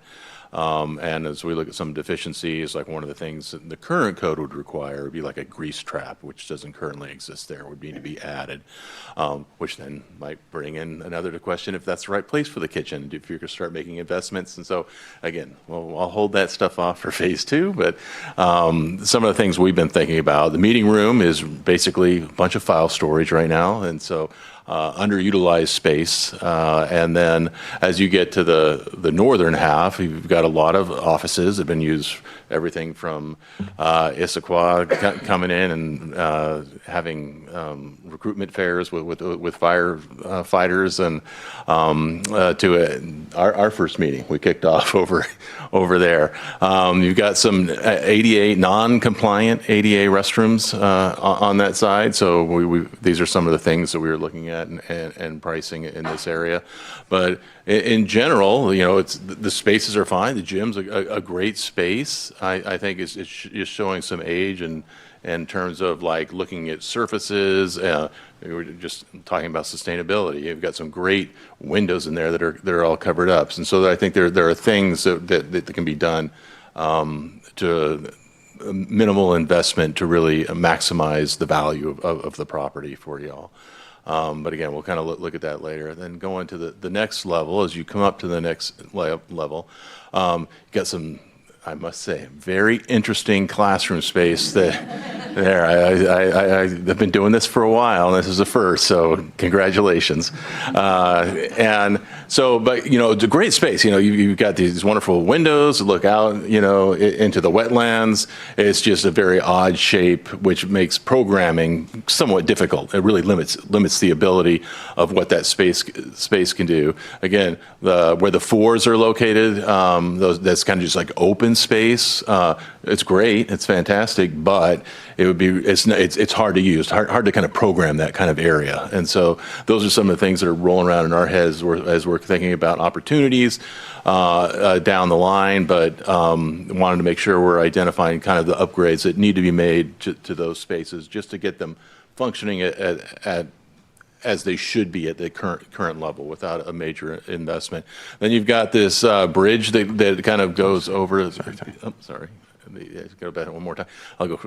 And a couple meeting rooms on that side, restroom, and a storage / meeting room area. And so we can go then now to the next slide. There, I can take these.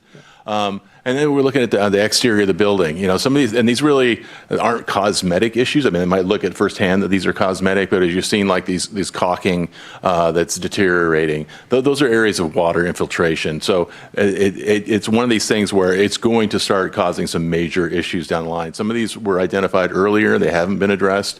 Until they are addressed, they're going to be a lingering problem and risk for the city as it moves forward. Same with the flashing. It's not just that the flashing doesn't look good because it's kind of fallen down. It's actually exposing the wood underneath. And so you've got structural systems now that are being, they haven't deteriorated yet, but they are in a condition where they can be compromised.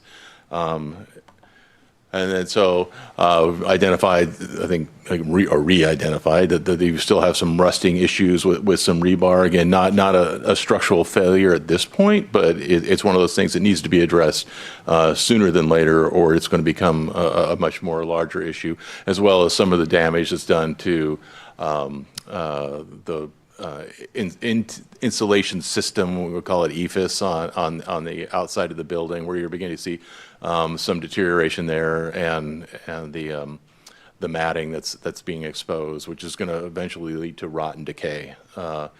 Then go to the next one here. Then looking at the interior spaces, again, they're nice spaces, but there's a lot of damaged tiles. You'll see a lot of old LEDs in there, light fixtures, excuse me. Old fluorescent light fixtures, excuse me, where we'd be like current in any project we're doing now is looking at an LED fixture, which is going to reduce your energy costs and overall spending on operations down the line, which kind of ties in also to the fact that we're kind of covering up like the windows in the gym, and if those were exposed, you would need to have the lights on, and so there's some real cost benefits with some small updates that could be made. You're seeing the pictures of the kitchen. You've got a stage there that's kind of multi-purpose, can be used for anything. You do have a lift, but it's really not code compliant as far as ADA accessibility. And then again, I kind of talked about the unique triangular shaped rooms in the space. And again, the plane, so you got a great plane surface in there, or you got the space for a great plane surface. The surface itself is fairly worn, so not ideal for the activities, particularly on knees and things like that. So if it were to maintain itself as an active room for whether it be tennis, pickleball, basketball, one of the recommendations would be to kind of put a new floor in there. So this is just, again, kind of the overall things that some of the things that we've identified will be reflected in the costs we look at, and just some simple things along the way. If we're talking about like either replacing the acoustic ceiling tiles or walls, so like in some instances where you've got the bridge there, there's some just security issues with dark spaces, hidden corners that could be addressed pretty simply if you were to move forward, but would make it a much safer place without any dark corners or anything like that. So we want to look at the site and some of the issues required there. And again, most of these were identified in the Meng analysis as well, so most of the problems remain. There are some broken curbs that need to be repaired. The pavement itself needs to be restriped. It needs to have some sealing in certain areas. We figured about 5 years before that really just has to happen, or you're going to get deterioration. There are a number of intersections where the radius of the road needs to be increased. It's leading to broken curbs because the trucks can't make those turns. That water vault, we didn't get into it. It probably needs servicing at some level.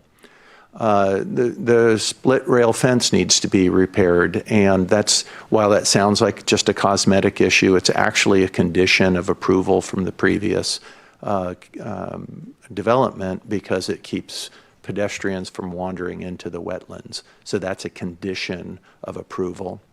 Irrigation system just to keep the plantings and grasses going. And we add the grease interceptor back here because it actually does have an outside component. It redirects food waste to an outside area where the grease can be intercepted. One of the points I meant to make earlier is that part of our phase 1 did include a critical area assessment, and we've gotten the basic input back from that, but the final report is still being wrapped up, should be done this week. We had held off just a little bit, again, trying to understand just exactly what we wanted to deliver to the city in that phase 1, so we didn't want to jump into it until we were certain that was a required step, and then after that we had to wait for the weather to be appropriate for it. So it's all there, and will be delivered in a day or two. So cost. I will say that, the notion before we even get to this point, we were looking for fatal flaws. Is there anything wrong with this building that says, we want to back away from that? And we did not see that. We saw a pretty good building that may have had some stylistic things from day one that aren't what the city would have done, were you purpose building this as a community center. But generally, it's got concrete tilt panels that are very durable, and so most of the bones of this building are good and can be upgraded. So as we talked about in our assessment, we divided it in 3 groups: the site improvements, improvements to the exterior of the building, and improvements to the interior of the building. Those all told came up to about $3.3 million.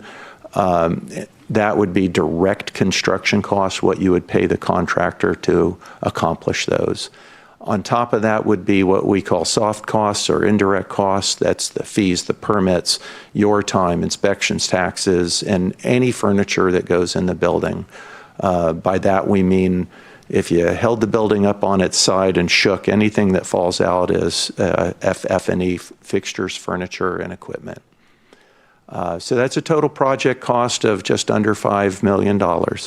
That amount is not including any vision of what the future program is. That's just kind of to say, let's make it 2008 again. Let's make everything new and fresh, because when you move into this, theoretically you'll have tenants in there, and you can't just come in and replace the floors without moving people out. So we need to do this work to bring it up to current status so folks can move in. It also doesn't include any staffing, security, or ongoing costs. So just being mindful that those are not included.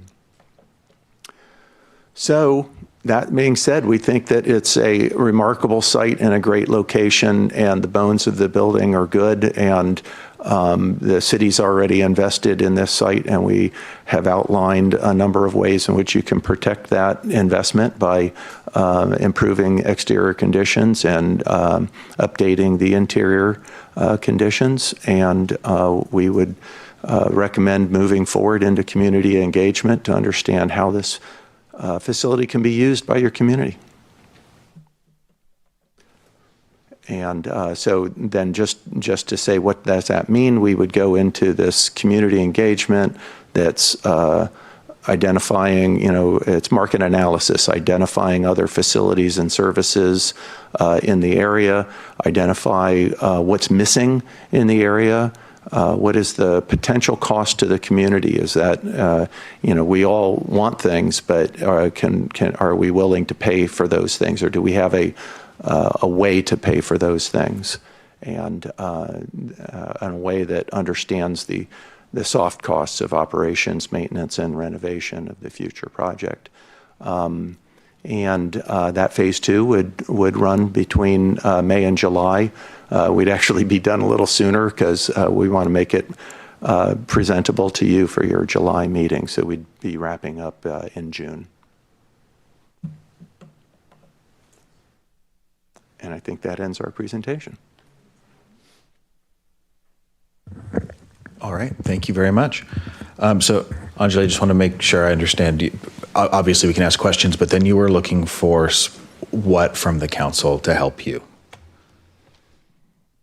So the first thing we'd look for after your questions is if you are comfortable authorizing staff to move into phase 2. And then if we've gotten there soon enough, if you can do, if we can hear from each council member as to what you would like to see for this building. Just like we're going to go and ask the community, it'll be great to hear from you first. Okay, so I'm going so we'll have question rounds here, followed by potentially a motion, a debate, a vote, and then assuming passage, we will then tell you our wish list. That's Do I have that right? Yes. Okay, perfect. I will, the first light is up, Councilmember Stewart. Excellent, thank you so much. With those costs, is there anywhere where we can break out things like what work do we need to do to protect the structure, like fixing the flashing or the exposed rebar, separate from things like replacing the gym floor? Because until we know what we're going to do with the building, don't think we should spend that money. But there might be things we should do right away to protect the structure. So is that broken out so that we could see if there are things we should do right away? Absolutely, and that's a bit of why we split it into these 3 groups, which is not always how we break it up, but those exterior, that $1.2 million right there represents improvements to roof, window, exterior of the building. Okay, got it, great. And then with the market assessment, I just don't remember, I know we talked about it before, but what is the scope of that? Because I know we have other sites where we may have meeting spaces as well. So is that a citywide market assessment, not just locally around Building 120, is that correct? That is accurate. We would be looking at all of the facilities that the city owns or affiliates with. We would also be looking at nearby facilities in Issaquah and Redmond, and to know where there's competition or where folks might be able to go a few blocks the other way as easy as coming here. So what we want to do is set you up for a successful community center that is well populated and active. So yes, we're looking broadly at the area. But would it also look at like how much meeting space we need versus how much meeting space we have, right? So we have a lot of community groups that we hear from, but we don't really have sort of the numbers assessment. I think that's going to depend on the quality of input that we get, and I think it also is to the question that was asked about your desires for this project.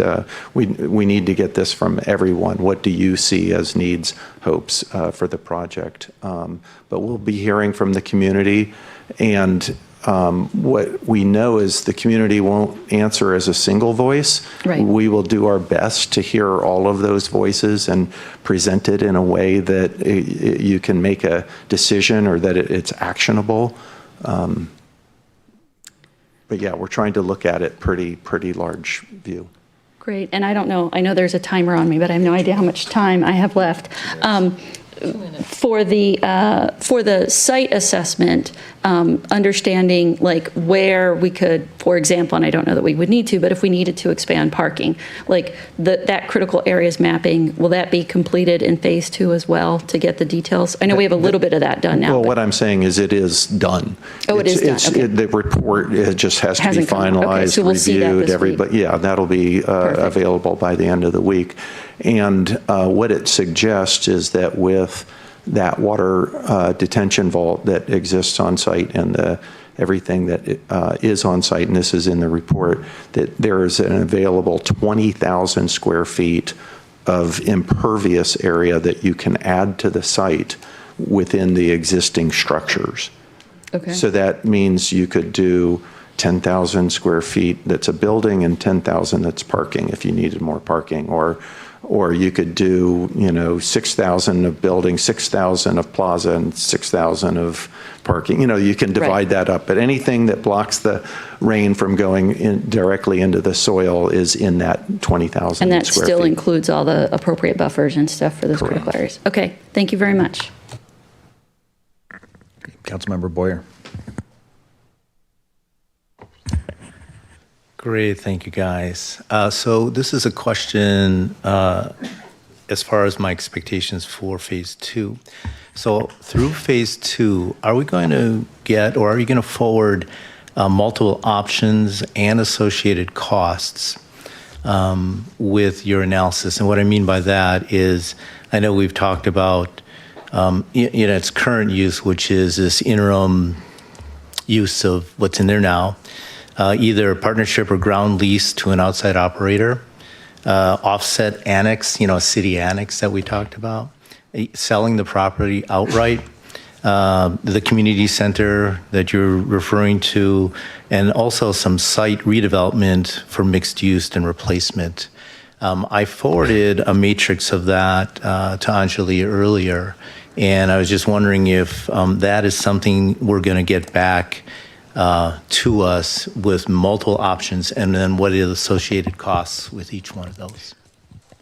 So, Councilmember Boyer, if I may, I'm going to jump in here because I want to remind council that the direction here was to look at the facility itself and how the city might utilize it.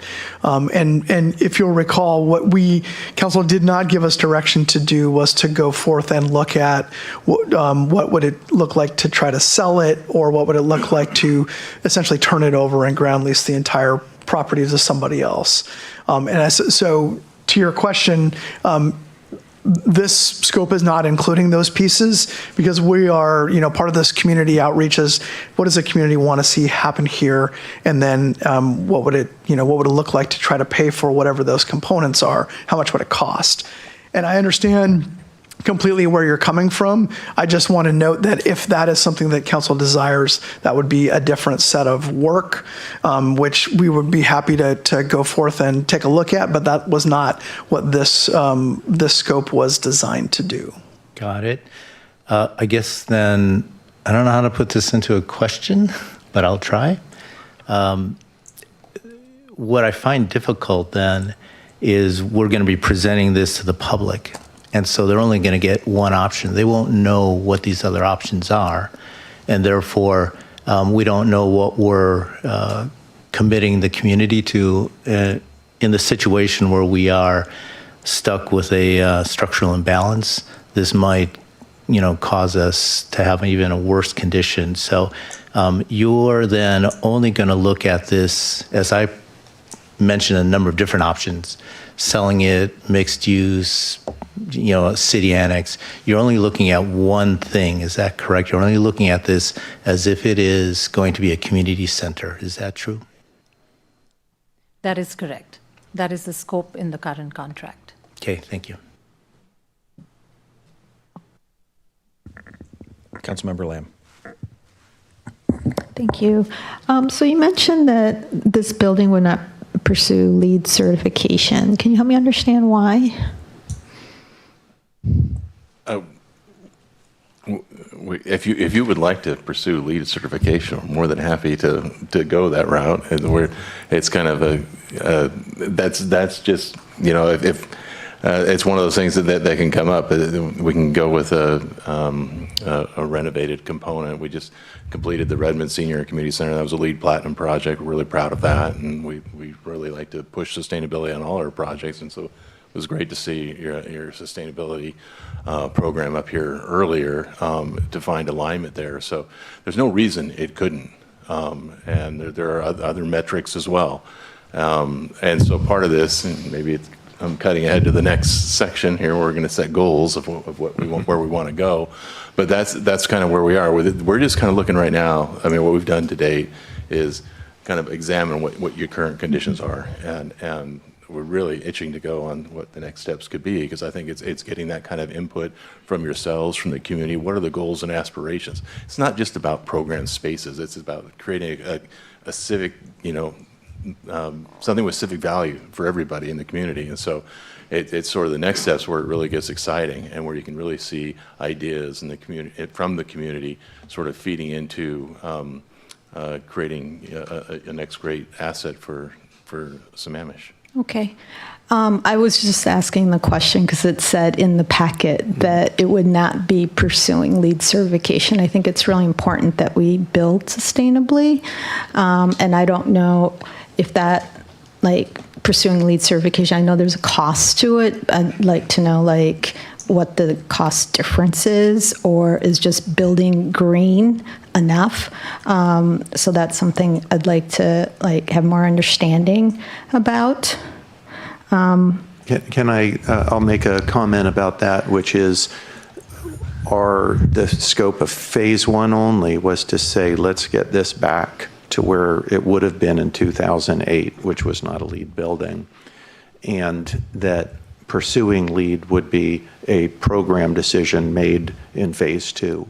Okay. Right. So what we were just trying to do is give you a range of costs, the lowest of which would be kind of a simple restore the building as new, and then anything else could be added on to that. Okay, so that would be part of my wish list then. Great.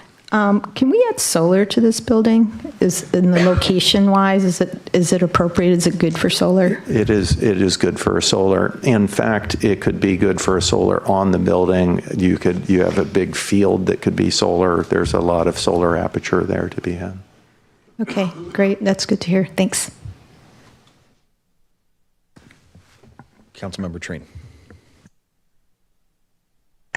So I think I find myself in a minority because I'm confused or frustrated or maybe both. So let me see if I understand, because what I'm hearing tonight is not what I thought we were going to hear.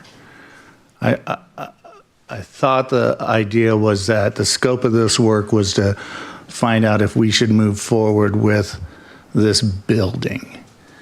So it would have been wise then, in my opinion, to look at least at 2 or 3 or even 4 options as to what we should do. And I guess what I'm hearing tonight is 1, and that option is to bring it back to its original state condition, which is odd in its initial construction. So then how does that turn into usable space without spending a great deal of money? And if we were to, so my question is, I would why didn't you just tell us, hey, look, if you sold it, here's the outcome here's the cost to it, here's the gain from it, here's what it doesn't cost you over time. That would have been awesome. I'd like to have seen that. That to me is a use of this piece of property. The second one, though, since you're doing this, is what would be the added cost if it's $5 million to restore it? What would it be to upgrade it so we could actually use it? $6 million? $7 million? $11 million? What's that number? Because I don't see the way it sits currently is feasible to lease it out to somebody or turn it into a community center. Well, it's a great question, and I think that, like, if you look at first of all, the process that we would go through would be like looking at what kind of programs are there and what would that build out be, so we could put a hard number to what that is. It's not necessarily all in addition to the 4.7 that you see up there. There are a lot of items, like let's take the interior building improvements, for example, that would be true in a reconfiguration. So it's like we've looked at the entire area and we said, okay, well, we're going to bring it up to like say it's day one condition, right? Now, if we go in and reconfigure stuff, we're still looking at bringing all those things up to, say, those day one conditions. Let's take the ceilings, for example. We're doing all the ceilings, all bringing them up to speed. If we reconfigure the spaces to make them more usable for various programs, meeting spaces, whatever they might be, those costs are already built in here. So what we'd be talking about, the added costs, which we don't have yet because we haven't designed that, but those added costs would be like, say, for the new walls. But we've already included some of the costs for the ceiling in there. So it's not simply additive, all additive. There are some costs that are built into the number you're looking up here on the screen that would translate into any future build out or reconfiguration of the space down the line. I get that. Yeah. And I'll add to that. Go ahead.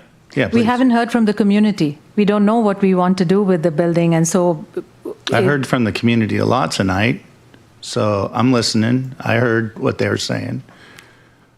I think one of the things then, okay, so my question would be, would you go out to the community with, if you wanted to be a community center or a senior center, let's go senior center just as one idea.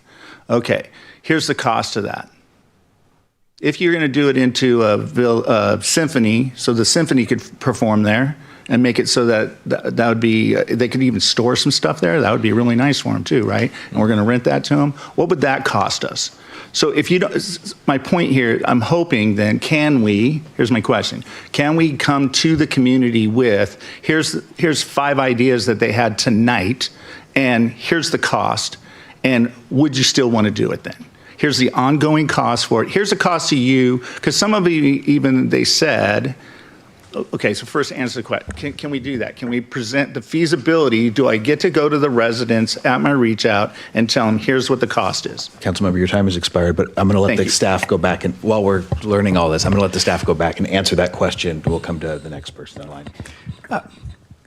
Councilmember Trine, appreciate the question, and I'm going to, the team can check me here, but the goal of phase 2 is to go out, do the community outreach, take that back, cost out what we've heard and on the broad level, and then to go back out and to your point, to say, if you want this, here's the cost of that. If you want this over here, here's the cost of that. In part because we all know that the wish list without a dollar figure to it, people would make different decisions. And I think that was part of, I know we've heard a lot of folks here, and I promise you that the team has, over the last few months, gotten a lot of interest in the building from everything under the sun. And so part of what we want to be able to do is to hear all that and then figure out how do we take a look at that and really say what could happen here, because even if, let's say the symphony is in one part of the building, what do you do with the other part of the building? And then how do you marry those two things up, if you will? So all those pieces are part of what phase 2 would do, is to then come back and say, here's what it would cost to do X or Y or Z based on what the community feedback is. And then go back out and then re-engage with that information, because we want to provide you all as much information as possible to make an informed decision about about how to move forward and if to move forward. And to Councilmember Boyer's point and yours, if you see all that and decide that it's not going to work, do you want us to go in a different direction and look at what it would look like to do something different with the site? And whether it is, again, full ground lease or deciding to put it up for sale, those are a different set of work. And again, we're happy to do that if you get there. But this is why we were at decision points here. We built these in so that you all could decide based on the information, do you want to proceed to the next step? And I think that what the team is sharing is, this first phase was really sort of are there fatal flaws and what is the baseline of the building? And then for you all to say, do we want to invest in some form? And if so, what would we do on top of that? Because fixing the outside and doing the things inside the building, those we would have to do no matter what, if we're going to retain the building.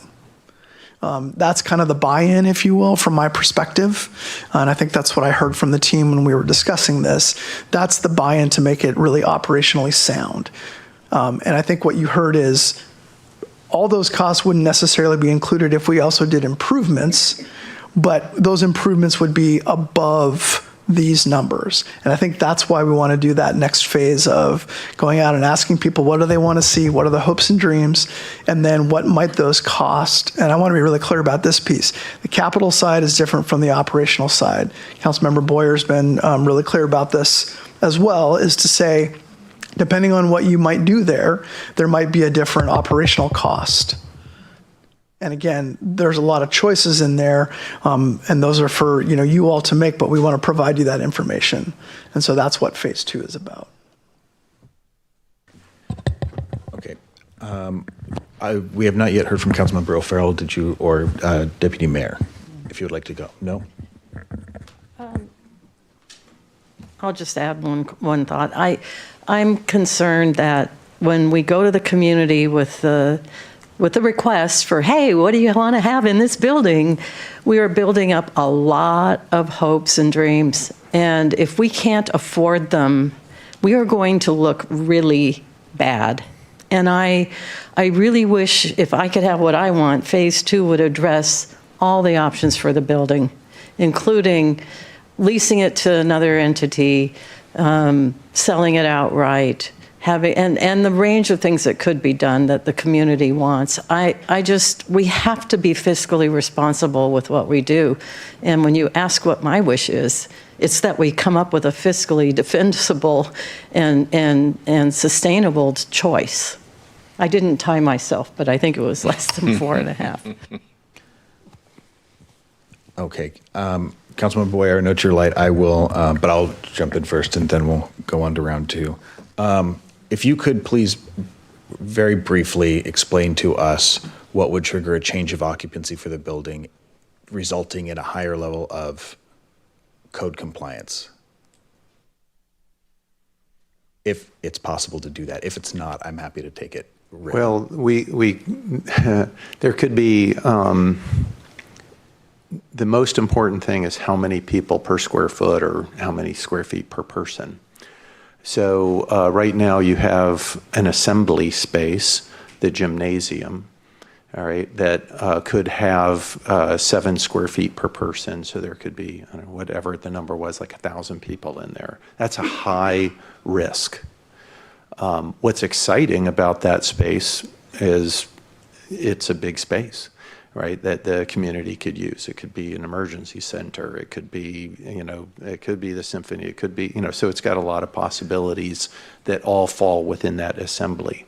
So would, say, for example, a thrift shop fall within each? Thrift shop is a business, mercantile, which would be a lower. So a mercantile occupancy would be akin to a business or an office. So the whole north side of the site is currently a business occupancy. So that's about 150 square feet per person. Okay. Right? So you get that difference between 7 and 150. So if you kept anything that was business, office, small meeting space on that north side, you wouldn't trigger. If you wanted to do a big assembly hall on the north side, then you start to drive a change of occupancy over there. The south side is in pretty good shape. You're probably not going to drive that to a worse condition. Okay. One of the challenges we had when we used that building ourselves was the sound of the HVAC system. Mm-hmm. I think you said I think it was 5 years. I can't remember the useful life left in it, but with the current system in place, is it possible to do sound dampening on that? It is possible to add some dampening. I would characterize the units, and I think what we foresee is they would almost all have to be replaced by 2033. The units that were installed were low-end units. The vibration control, the mass, all of that kind of stuff. Additionally, with not having those vibration issues, they're not particularly energy efficient. So yes, I think one would imagine in about that time frame coming back and installing a DOAS system, heat pump systems, all electric, do any number of things to improve the sustainability and energy efficiency of the building as well as the vibration.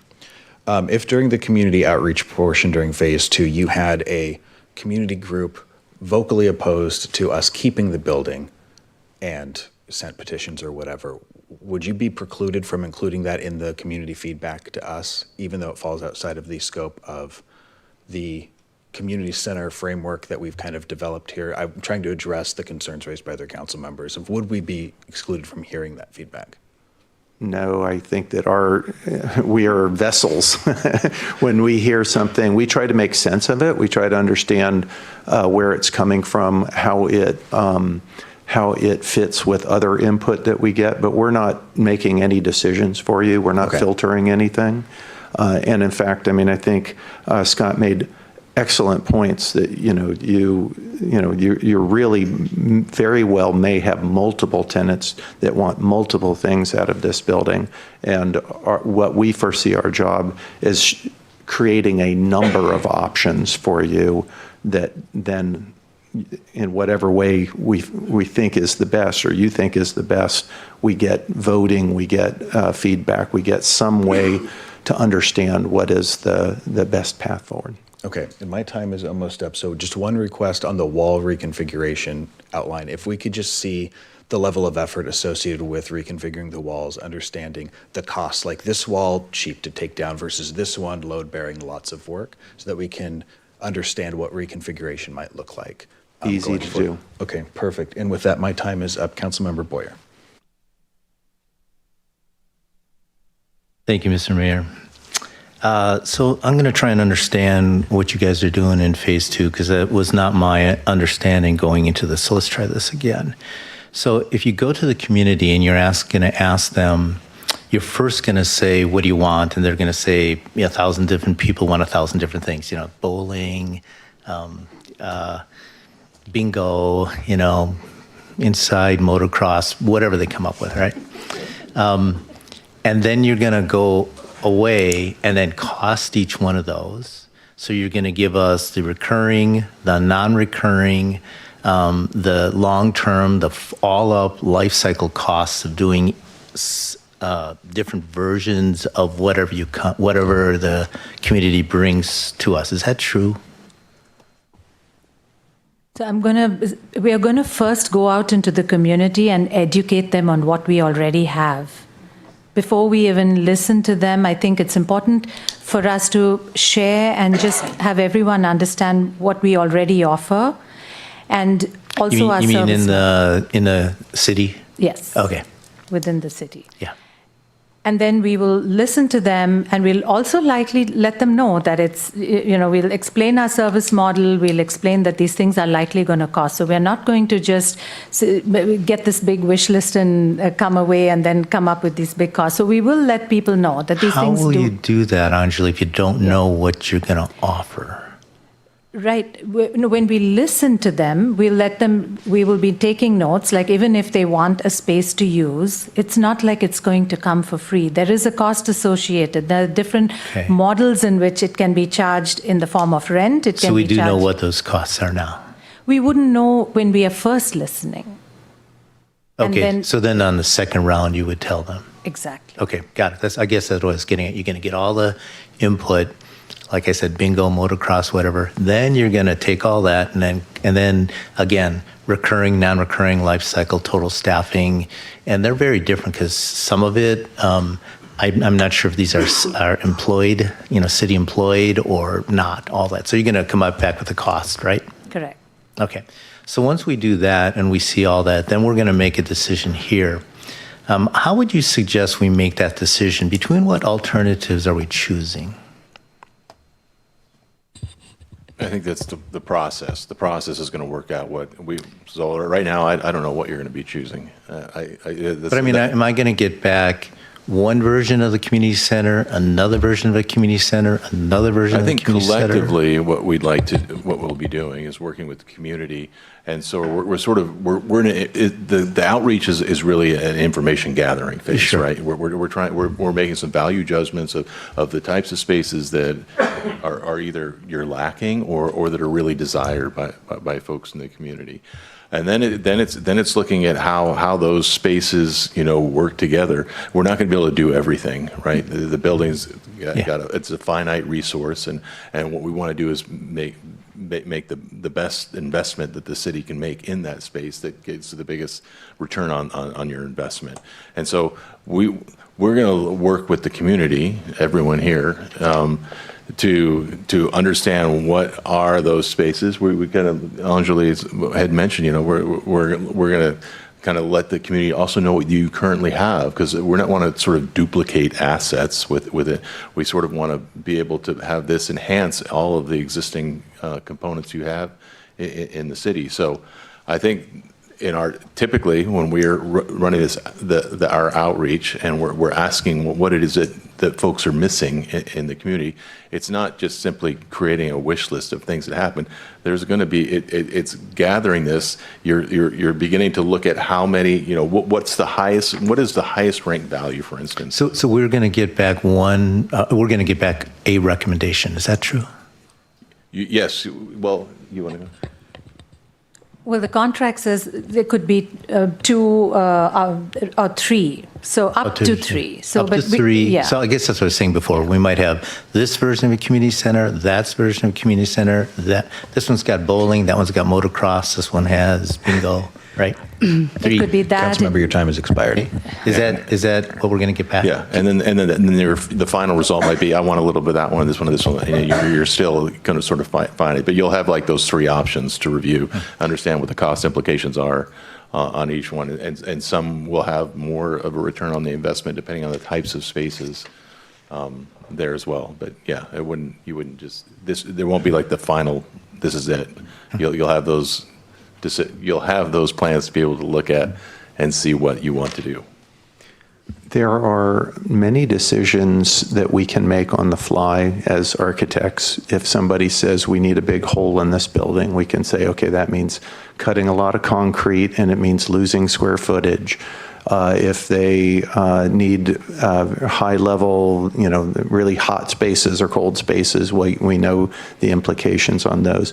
We want to manage everybody's expectations. And when we see people ask for something, if they want to jump 50 feet in the air on their motocross, we're like, okay, yes, we can do that. But we know here are some physical obstacles to that, and we're going to need some more insurance. Mr. City Manager. Thank you, Mayor. Really quick, Councilmember, one of the things that I want to just say here is that I think we see this as a more iterative process than a direct hard line. Here's a report and you get three options. I think what we're aiming for is we try to put some parameters around the contract, but really what we're aiming for is to look at the high priority, high value things that the community wants and then try to say what works. And then council will give us some direction that will help define that as we get there. here, and you're going to hear all of that too. And I think that's part of the iterative process is as we go through this, I think there will be some refining based on the input that we get. So I totally understand where you're going with this, and I think we are in this together is what I would say as we work through this. I think the goal is to give you information as a council and to be able to make decisions moving forward, rather than having it be a hard, here's a hard report with 3 options, because I don't think that's going to necessarily fit the bill when we get there. But we won't be able to compare that option to the other selling it or anything else, right, Scott? Councilmember Boyer, we'll come back to you at the next round. I'm sorry. Thank you.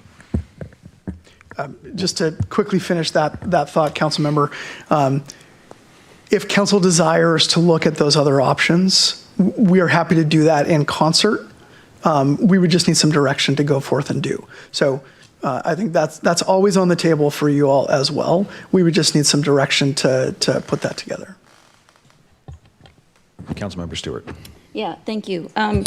Don't we already use the building in ways that have higher occupancy? Like we do a lot of events there where we have lots of people. So aren't we already using the building in ways that are not the current permitted use? I'm not trying to get us in trouble, but I just think that we shouldn't limit that. We already know that gathering spaces like that are needed because we already use it for many of those, right? Like we don't have another place to hold some of those events. Well, Central Washington University was using it, it was underutilized, and that's especially because of COVID. So if you look at the average days per year, it was underutilized. Okay. There was this occasional peak when we had events. So it's on the aggregate, it's not on a per event basis. There is a safety limit, and we shouldn't really be going above that. Okay. Yeah. The other question I have, and it's kind of in the same vein, which is around, again, just trying to understand the market assessment. I know we had another project, Big Rock Park South, where people wanted more information before deciding what to do with, whether we were going to fulfill the approved master plan there or not, because there were buildings involved. So I want to understand if the market assessment that we do is really going to look at the entire community needs in terms of space and what types of space, including existing facilities and approved master plans, so that we can make a decision of do we do this or do we do that. So is that the intention of this, so that we can include that in there? Because I think that was one of the questions that came out of the discussion on Big Rock Park South, wasn't it? That we wanted more information about what's available and what could Building 120 offer, so that we can decide what type of space. Like, do we want the barn or do we want something different? And I just want to make sure we're going to get that here. Yes, what we are going to need to do, though, is to do a separate and smaller effort to just look at the buildings of Big Rock South, because that is not in the scope for the consultant to do. But we hope to run it on a parallel timeline, so the information would come together at the time of when you have to make budget decisions. So you will have the information of what the potential programming and costs would be for the buildings at Big Rock South, and you would have the same information for Building 120 in the fall. Could we not just put it all in one contract, so we kind of had the same information gathered in the same way? I get that it might cost a little more, but I don't want to be comparing apples and oranges. I appreciate that. And one of the things that I would say, part of the community outreach is really asking what types of space are people looking for. And I think if we can look at and cost out separately, or we can talk offline, but the goal would be, we need to understand what types of spaces the community wants, like what's the need, and then we can look at that assessment of space in the city, and then try to look at, so how would we fill that based on that community need? Not everything that is going to come up can or maybe should be filled at Building 120, for instance. Right, and there are multiple buildings on Big Rock Park South, so maybe some of them we'd say yes, and some of them we'd say no, we don't need. But if we don't do that comprehensive study, we can't make those trade-off decisions. And again, looking at the cost, because we don't know if it might be cheaper to keep the barn at Big Rock Park South versus convert part of Building 120 or vice versa, right? We don't know that, and that's what we need to understand, right? And I think that's our goal, is to try to get to that point and have all that information come in at the same time. So if council's all right, we'll do some flexibility on our end and pull that together. But that was kind of the broader goal of the community outreach portion, was to get at community need, not necessarily site specific. Okay, and then I'll throw out a question. You won't have time to answer it. But the question is, I believe that currently, our process requires that anything we do has that sustainability element. So we should be looking at the HVAC, the solar panels, insulation, all of that in terms of any building we do, correct? Right, we do follow the city's climate action plan, and we also have the Clean Building Act, but I guess where council gets to make a decision is there are different tiers of buildings. Right now, there's tier 1 buildings are required to meet some of those, and I believe this comes under a tier 2 building. So it's like, do you do what's required? Do you go above and beyond?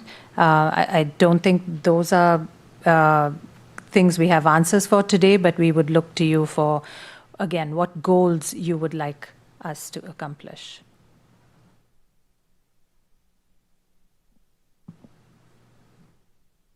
Deputy Mayor.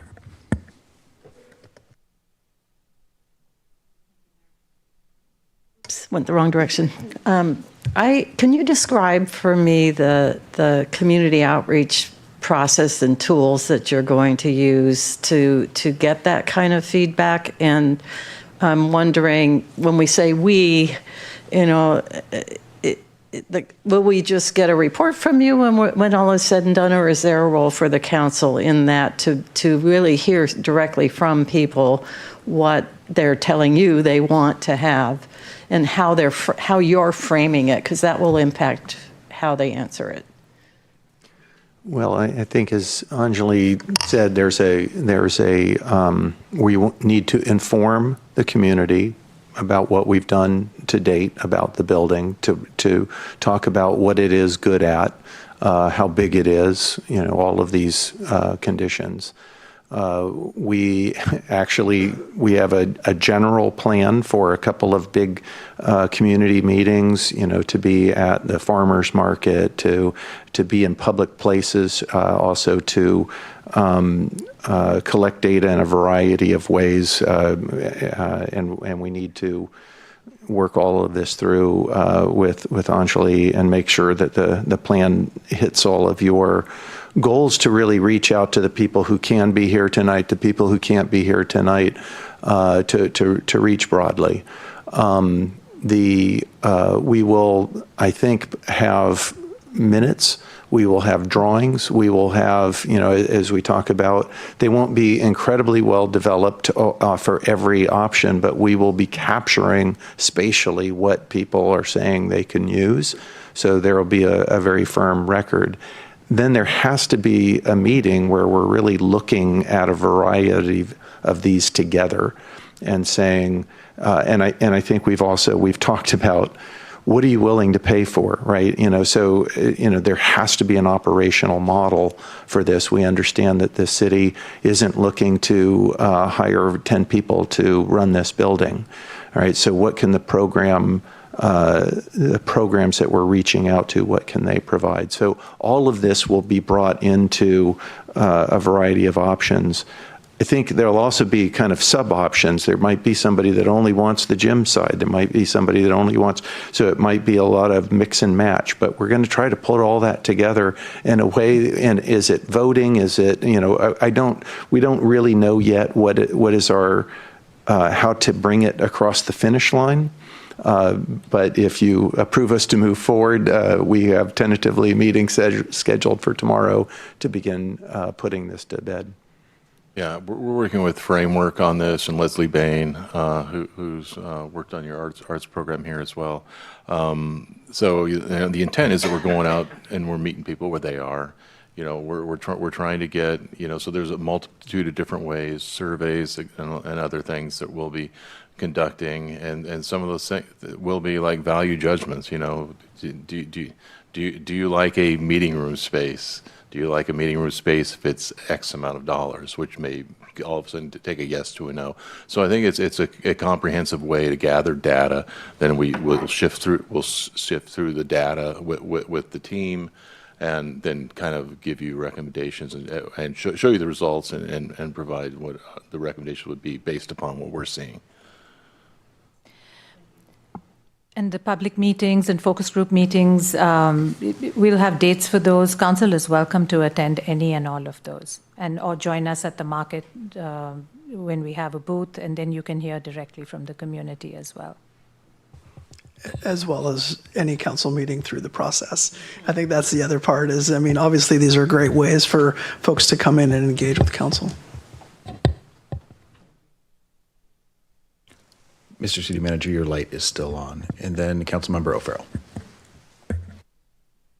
Thank you, Mayor. I just had a quick question, and forgive me if you've already answered it. But is one of the options when we go out to the community, Anjali, are they going to ask the community, would they like the city to sell the building? Is that something that will be discussed as an option? You know, or will the, I guess what I'm getting at is, will the community be able to kind of give that kind of feedback, and they're like, oh, no, sell the thing, sell it. I don't want to pay for it. You know, so I just kind of want, is that sort of, will there be space for that sort of opinion to be brought forward to? Councilmember O'Farrell, I'm going to jump in here. I think I understand where council is going. I think if you get feedback as a council and the feedback is the community is not necessarily interested in paying, then I think then council has the opportunity to make some decisions at that point. Again, that wasn't sort of the scope of what the phase 2 was. If that's where council would like us to sort of pursue that, that's something we can look at.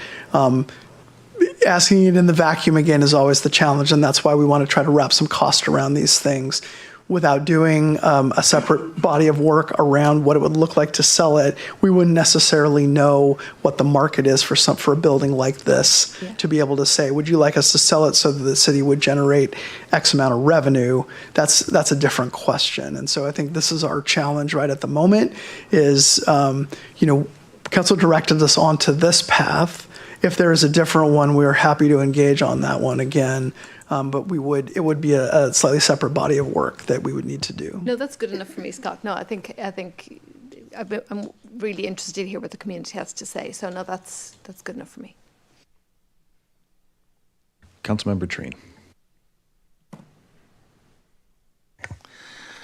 Would you have one of these get to tell me what we're going to do, and I get to tell you what I'd like to have, events? Are we going to have one of those at the 120 building? Yes, definitely. Thank you. Okay, Council, I don't see any other lights on. Just double checking. Okay, at this point, we need a motion to continue. Would anyone like to offer any motion?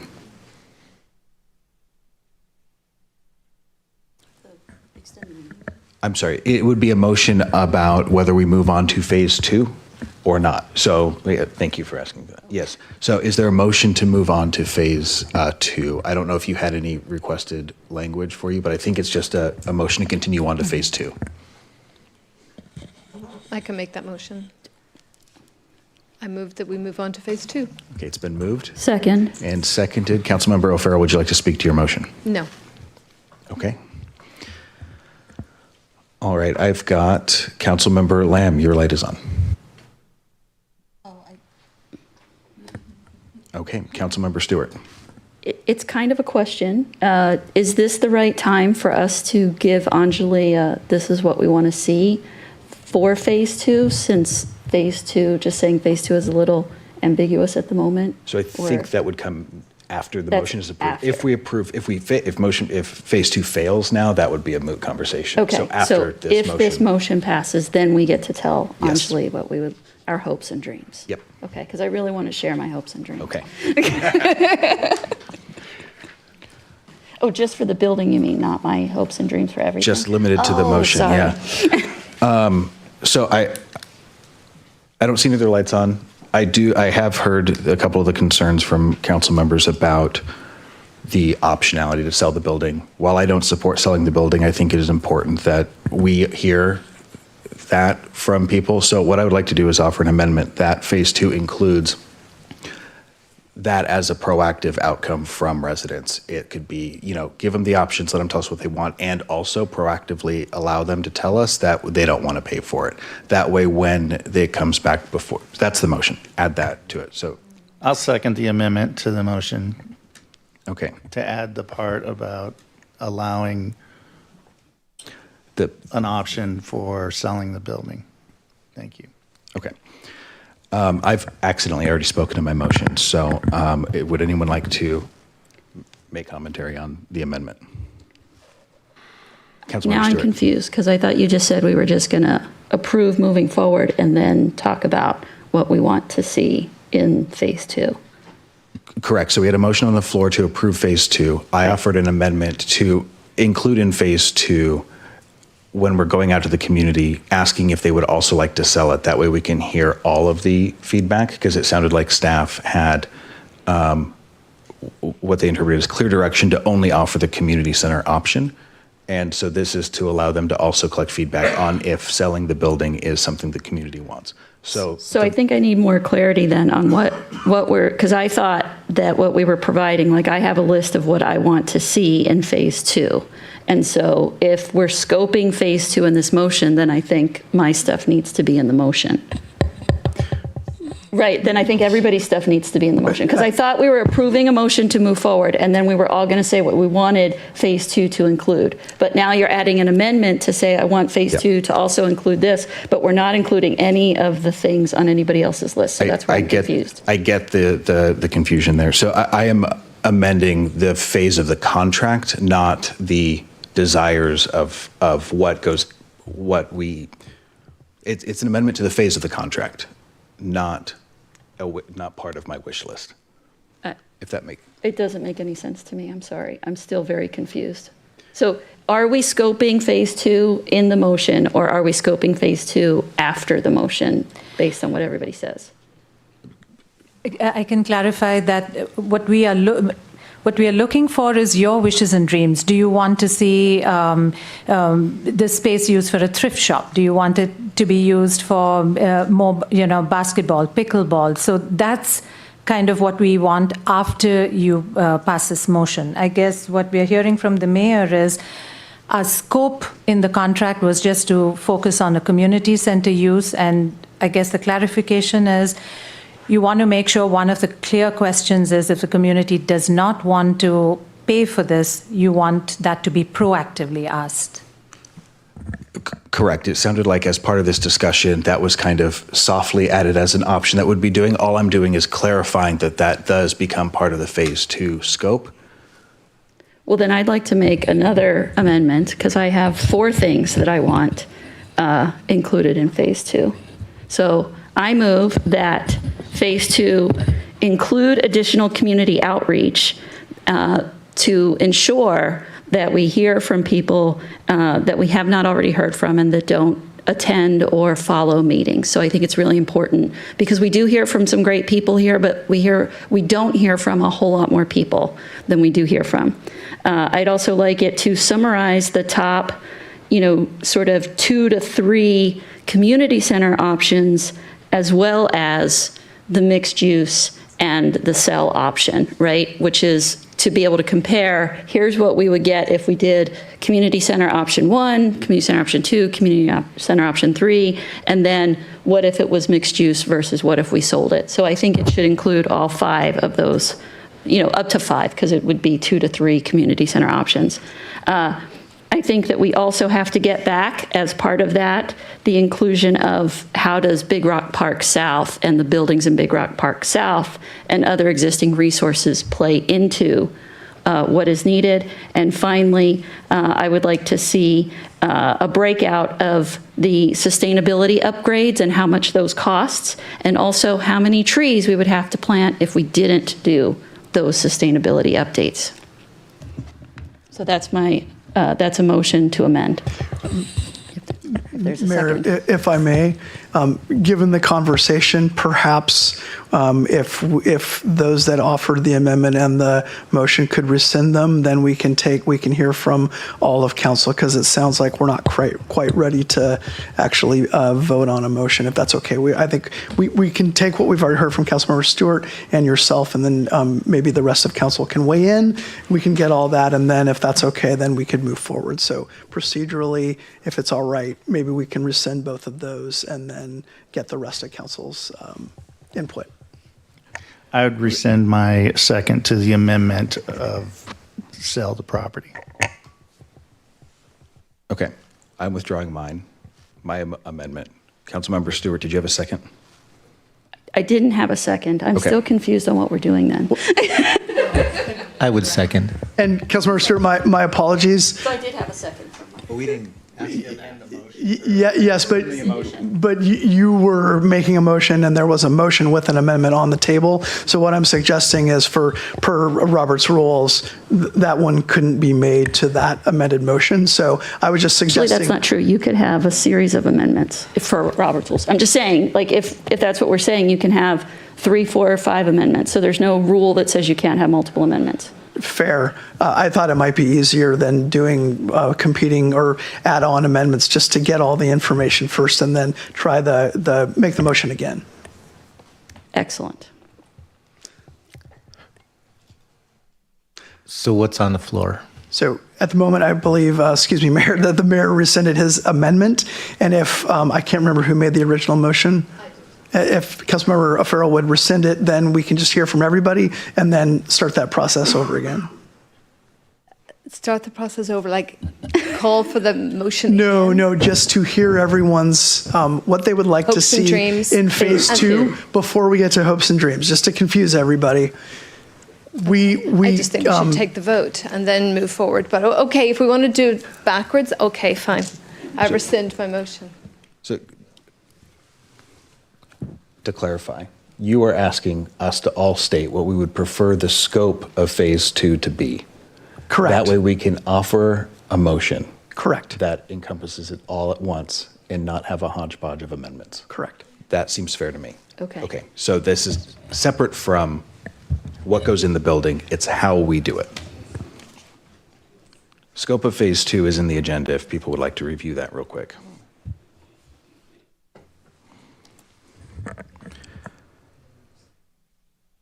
Councilmember Boyer. Yes, on phase 2, I'll go back to where I started. I would like to see options analyzed to include using it as you currently are, ground leased outside operator, a city annex, sell the property, community center, renovation, and site redevelopment for mixed use. And included in that, I'd like to see the recurring costs, the non-recurring costs, any risk liability assessment, strategic alignment, and capacity. Thank you.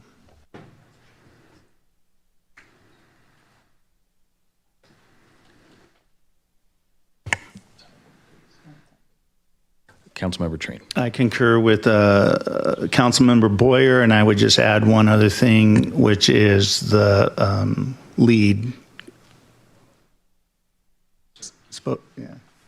That was spoken by Councilmember Lamb. Councilmember Lamb.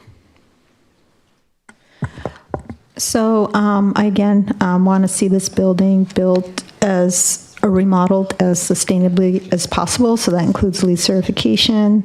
I'd like to add solar. And I'd like to see how much affordable housing we can build.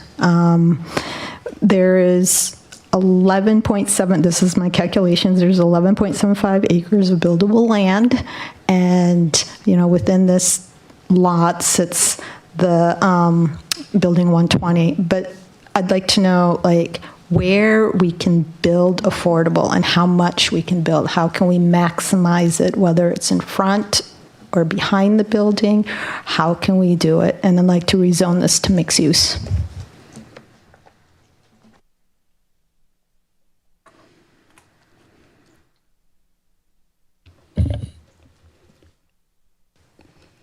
Councilmember Stewart.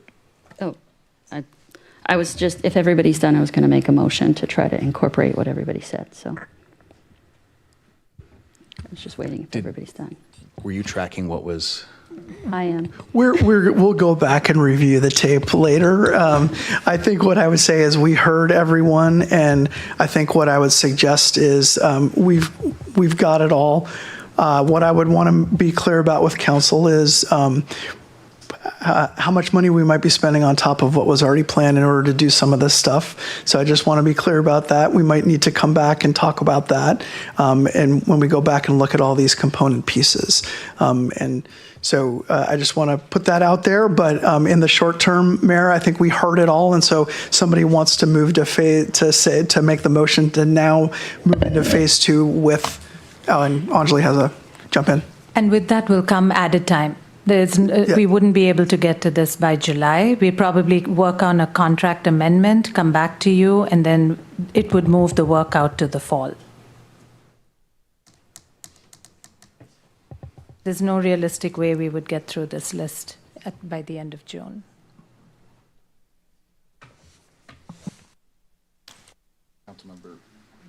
Councilmember Stewart. Okay. So is it safe to make the motion? Yes.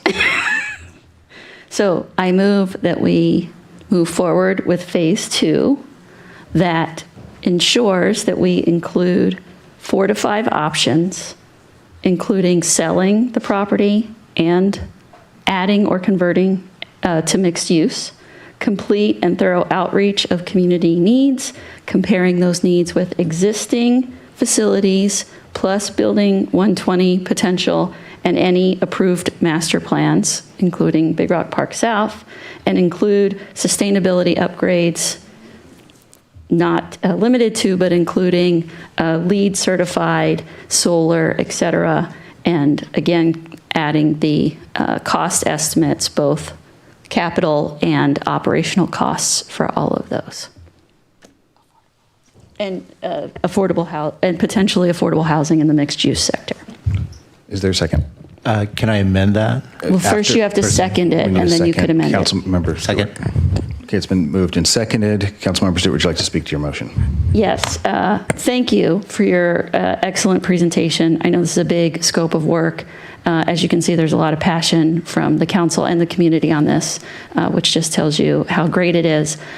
We do have other great potential gems in our city, and we just want to make sure that we're making really solid decisions on what the community needs and how we spend our money. So appreciate that. I think that I was able to capture everything that the council threw out there. We did not include the kitchen sink, though, so you are lucky on that. Thank you. I'd like to amend. State your amendment. I would like to also add the ground lease option and also a city annex option. Second that amendment. I've been asked to explain the city annex option. May I do that, Mr. Mayor? Yes, thank you. Imagine if it was for city use, only for city use, and it could be expanded, whatever the city wants to put in there, not for public use. Okay, it's been moved and that amendment's been moved and seconded. I don't see any other lights on. Would anyone else like to speak to that amendment? Okay, seeing none, all those in favor say aye. Aye. Amendment? We are voting on Councilmember Boyer's amendment. Aye. Aye. If council could please raise your hand with your vote. 1, 2, 3, 4, 5, 6. Okay, motion 6 ayes, 1 nay. Motion carries. Amendment. The motion has been amended. Okay, now we are debating the main motion. Would any council, As amended. As amended. Would any council member like to speak to that? Okay, I don't see anybody. I will speak on that. I have an issue with the scope creep. We have voted down the tile floor because it was too much money. We have just added hundreds of thousands of dollars potentially to a project and kicked the can down the road a inordinate amount of time. And I in no way can support the added cost of that or the added time. Phase 2 as scoped was good enough. We voted for it once already. I don't think we should vote for this exceptionally expanded version of that, so I'm going to be voting no.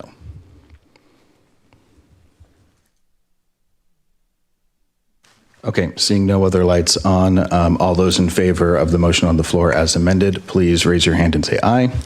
Aye. Opposed? Opposed. Nay. Motion carries 4-3.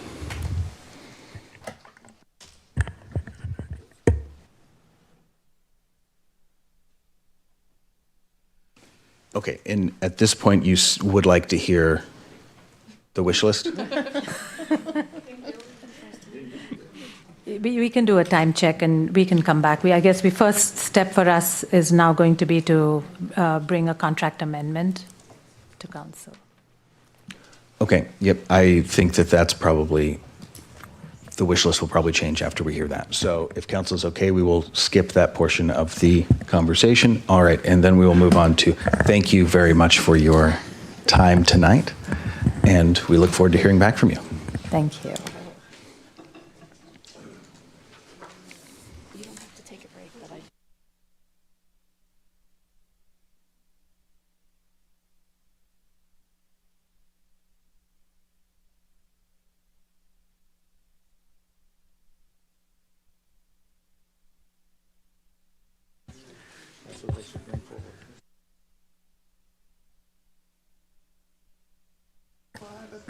Yeah, we will take a 5-minute recess and reconvene at 9:23.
Council, the time is 9:23. If you can please resume to the dais. Thank you.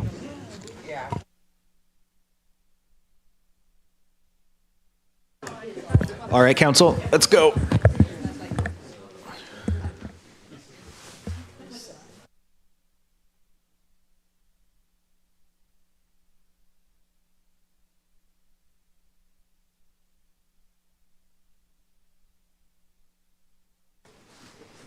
All right, the time is now 9:23. The council has returned from recess.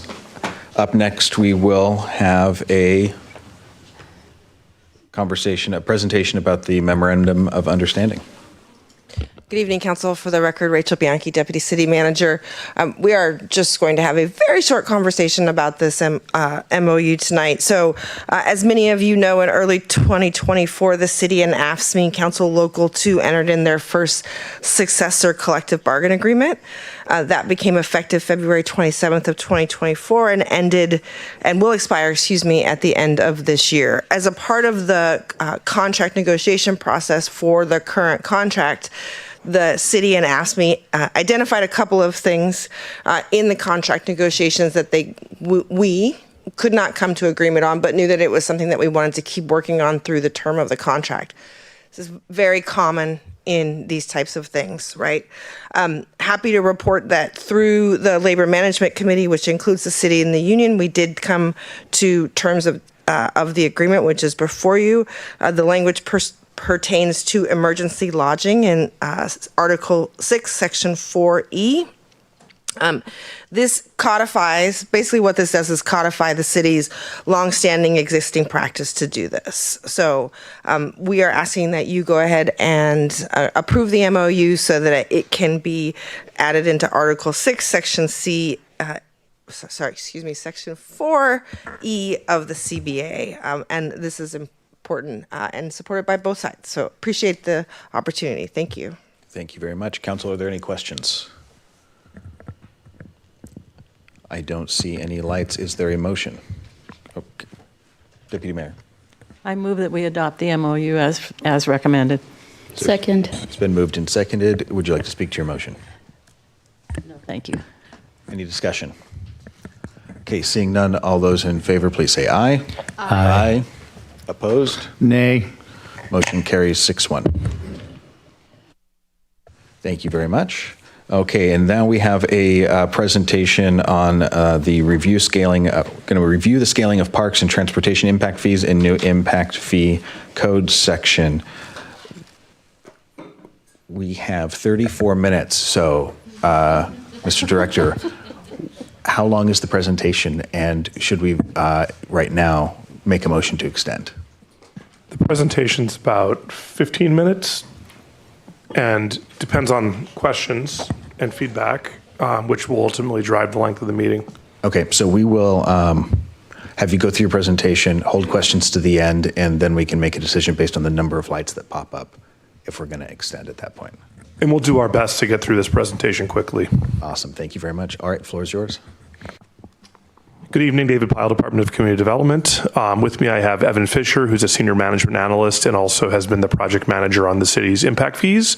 Tonight, we're here to discuss with you a proposed scaling of parks and transportation impact fees, and also a new proposed code that we have that will consolidate all of our impact fee language. To be clear, we're not here to talk about setting school impact fees, although the proposed code language does impact or affect, I guess, school impact fees, in that we are simply collapsing it into one chapter in the code as proposed. I'll pass it off to Evan and he'll perform the presentation. Thank you, David. Good evening, City Council. I have 34 minutes. Here we go. So our time with you tonight, we'll do a very brief project and topic overview. We'll review the impact fee formulas and the scaling impact fees. Then we'll look at the local policy decisions and the recommendations the Planning Commission has provided on those before we shift to direction from the City Council on those policy decisions. As a reminder, impact fees are a one-time charge that the city may assess on new development to support the costs of expanding the city systems to support new growth.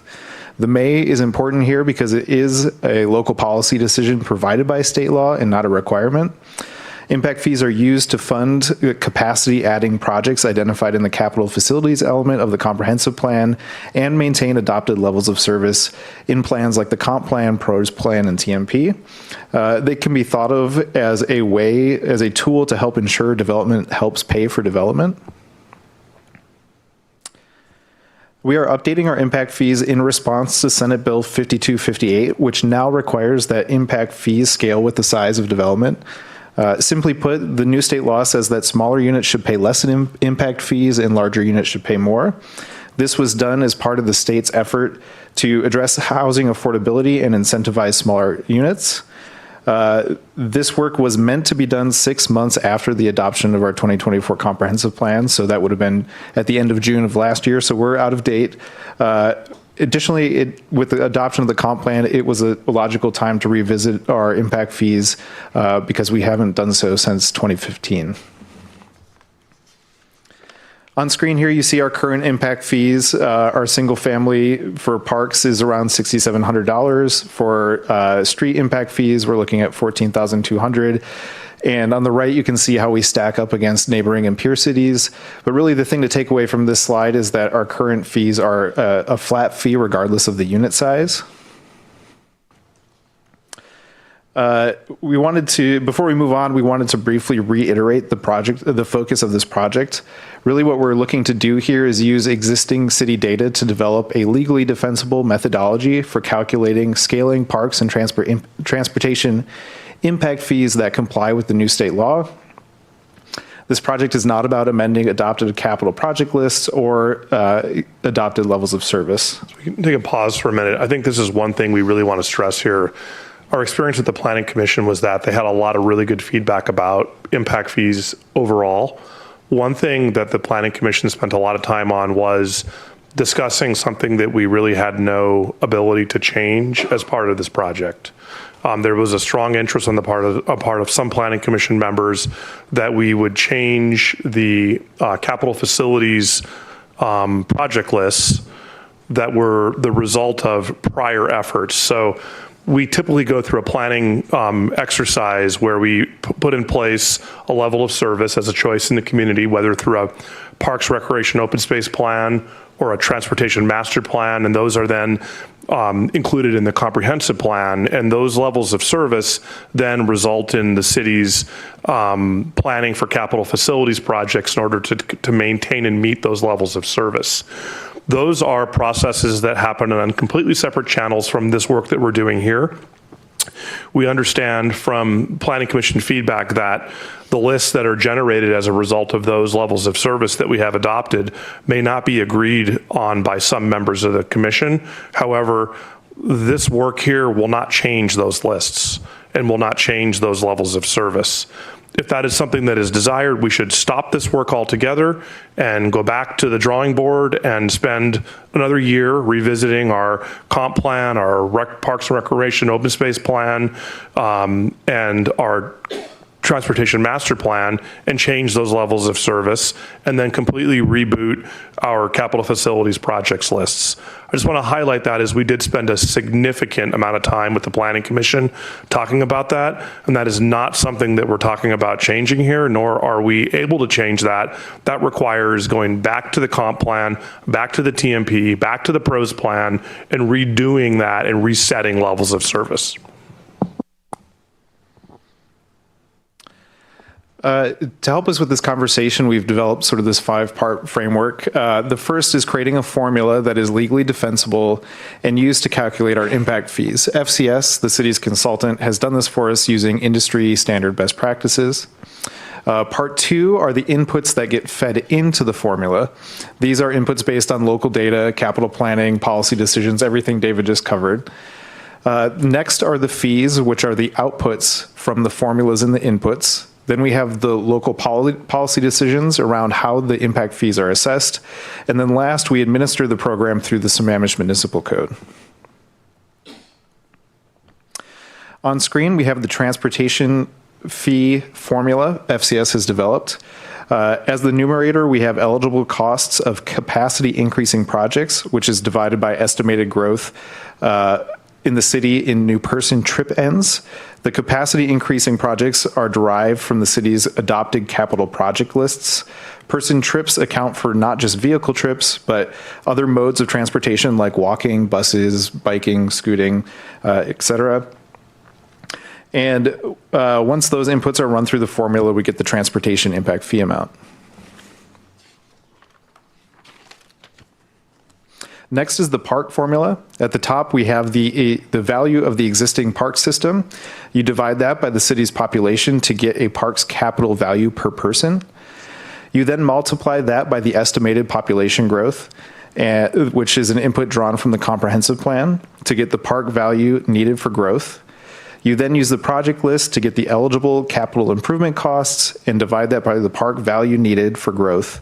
You make adjustments if needed and account for other revenues to ultimately get a park's impact fee. So on screen here, we have the table produced by FCS for the updated fee amounts, and it's a bit overwhelming, so we'll take a second and we'll just go row by row and explain what these numbers are. The first step is to determine an impact fee for single family and multifamily units, which you see on screen in the top two rows. From there, a blended impact fee is created, which is based on the proportion of single family to multifamily housing units within the city. And currently, approximately 87% of the city's residential units are single family units. Once we have the blended fee, which is applied to all residential unit types, we can then apply scaling using the two inputs in the red box, average occupants per dwelling unit of 2.75, which comes from the comprehensive plan, and the average home size in square feet, which comes from county assessor data. When you divide the blended fee by these numbers, you get the impact fee per occupant and per square foot, as you see in the blue box. Finally, we have the minimum and maximum fee amounts and their associated square footages. These are set using U.S. Census and American Housing Survey data. The minimum is set at the point where the unit sizes correlate to being occupied by only one person, and the maximum is set at a point where home sizes no longer correlate with additional number of occupants. And on screen here is the chart that FCS included in the report depicting that the methodology for determining the minimum and maximum square footages. But ultimately, the thing to take away here are the numbers in the red box here, which is the impact fee per square foot, which will be the methodology that we apply when an applicant comes in for a new project to determine how much of an impact fee is assessed on the project. This slide looks at the current and calculated impact fees and shows that we essentially maintain our relative position to our neighboring and peer cities in the the cost of our impact fees. And now we'll shift gears into the local policy decisions and the Planning Commission's recommendations on each. The first was a broad question if the Commission recommends the methodology for calculating the parks and transportation impact fees that FCS produced, along with the fee amounts. By a vote of 4-2, the Commission did recommend these methodologies. Those confirming said that they felt, they understood the concerns with the inputs, but seeing there are planned updates to those inputs on the horizon, they thought it made sense to move forward with what we have available today. They acknowledged FCS's methodologies were widely used and that felt there was a thorough review by both the consultant and commission through the 6 or 7 meetings we had with the commission. The folks dissenting were concerned that the fees are based on outdated capital project plans, that ultimately the capital project lists and the methodologies might not appropriately align with the city's multimodal policy goals. And there was a concern that using the parks system valuation overestimates the community's future parks needs and charges new development ultimately fees that are too high and could raise housing costs. The next item is the amount of impact fees to be assessed for all unit types. This gets back to the first slide and the decision, the city council may choose to impact fees up to 100% of the calculated values all the way down to 0%. By a vote of 4-2, the commission recommended the city council assess 100% of the calculated impact fees. Again, confirming that, the planned input updates support this. They were concerned they would lack a logical methodology for a basis of choosing a reduced fee amount, and that they thought it was a positive thing that there is a mode to provide waivers or reductions for affordable housing or special circumstances. Those dissenting, they didn't agree with the methodology, so it was hard for them to agree with the fee amounts. There was a recommendation to reduce the amount collected, and encouraging the city council to consider adding a different service areas for areas like the town center, where it might have a more multimodal mix of transportation uses. By a vote of 6-0, the commission recommended the following. They recommended reductions in waivers for different AMI bands, affordable housing bands. They voted for exempting additions and accessory dwelling units for impact fees, and to remove the cap of deferrals offered to a single project proponent. Just a little background on that. State law says that we have to allow for up to 20 deferrals, and the deferral is paying your impact fee at either the first point of occupancy or sale. In the current draft of the code, we don't have a limit on deferrals, and the Planning Commission voted that there shouldn't be a cap. Following the Planning Commission's review and recommendation, we did have legal provide their feedback, and they pointed out a few things that we wanted to bring to the council's attention tonight. One, state law says the city may reduce impact fees for affordable housing up to 80% without having to pay the exempted portion from public funds. If fees are waived, the city must pay the difference, that 20%, from the general fund through a fund transfer into the capital fund. Affordable housing above 80% AMI band does not qualify for exemptions, meaning that the city would have to pay any amount of reduced impact fees for 81 to 100% AMI housing. So staff provided the following recommended amendment to what the commission recommended of reducing impact fees by 80% for affordable housing at the 0 to 50% AMI band, and reduce impact fees by 50% for affordable housing at the 51 to 81% AMI, or 80% AMI, and then getting rid of that top reduction.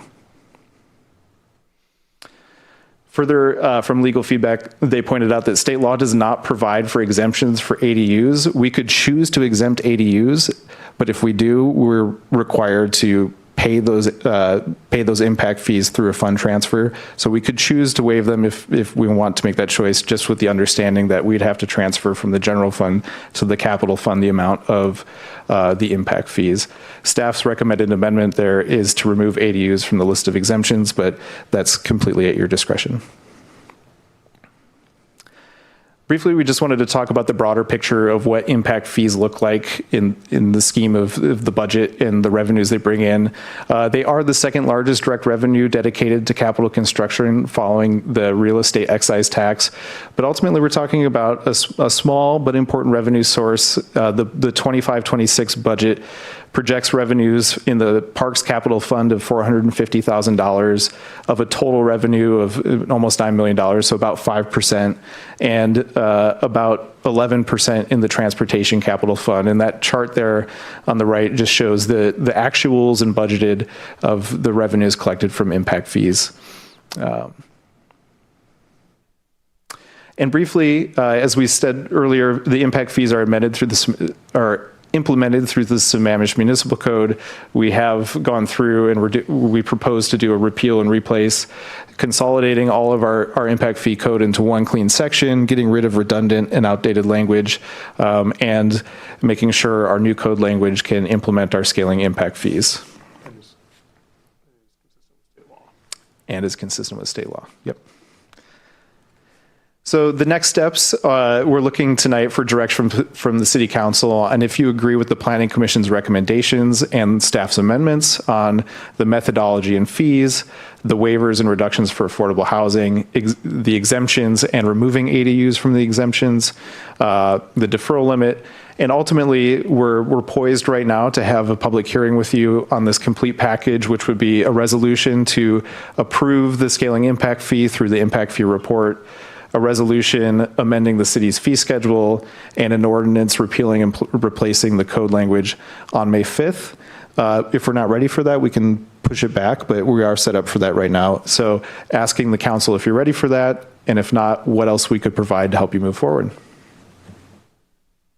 Thank you very much. Do you need a motion? If you could please keep that last slide back up for everyone. Thank you. Do you need a motion from us to direct you about the public hearing? I don't think you officially do, but do you want one? I guess let's see how we're all feeling, if we're all on the Sounds same good. page. Yeah. Okay, Councilmember Boyer. Yeah, thanks, guys. Could you go back to the slide where the staff amended the affordable housing numbers? I missed that.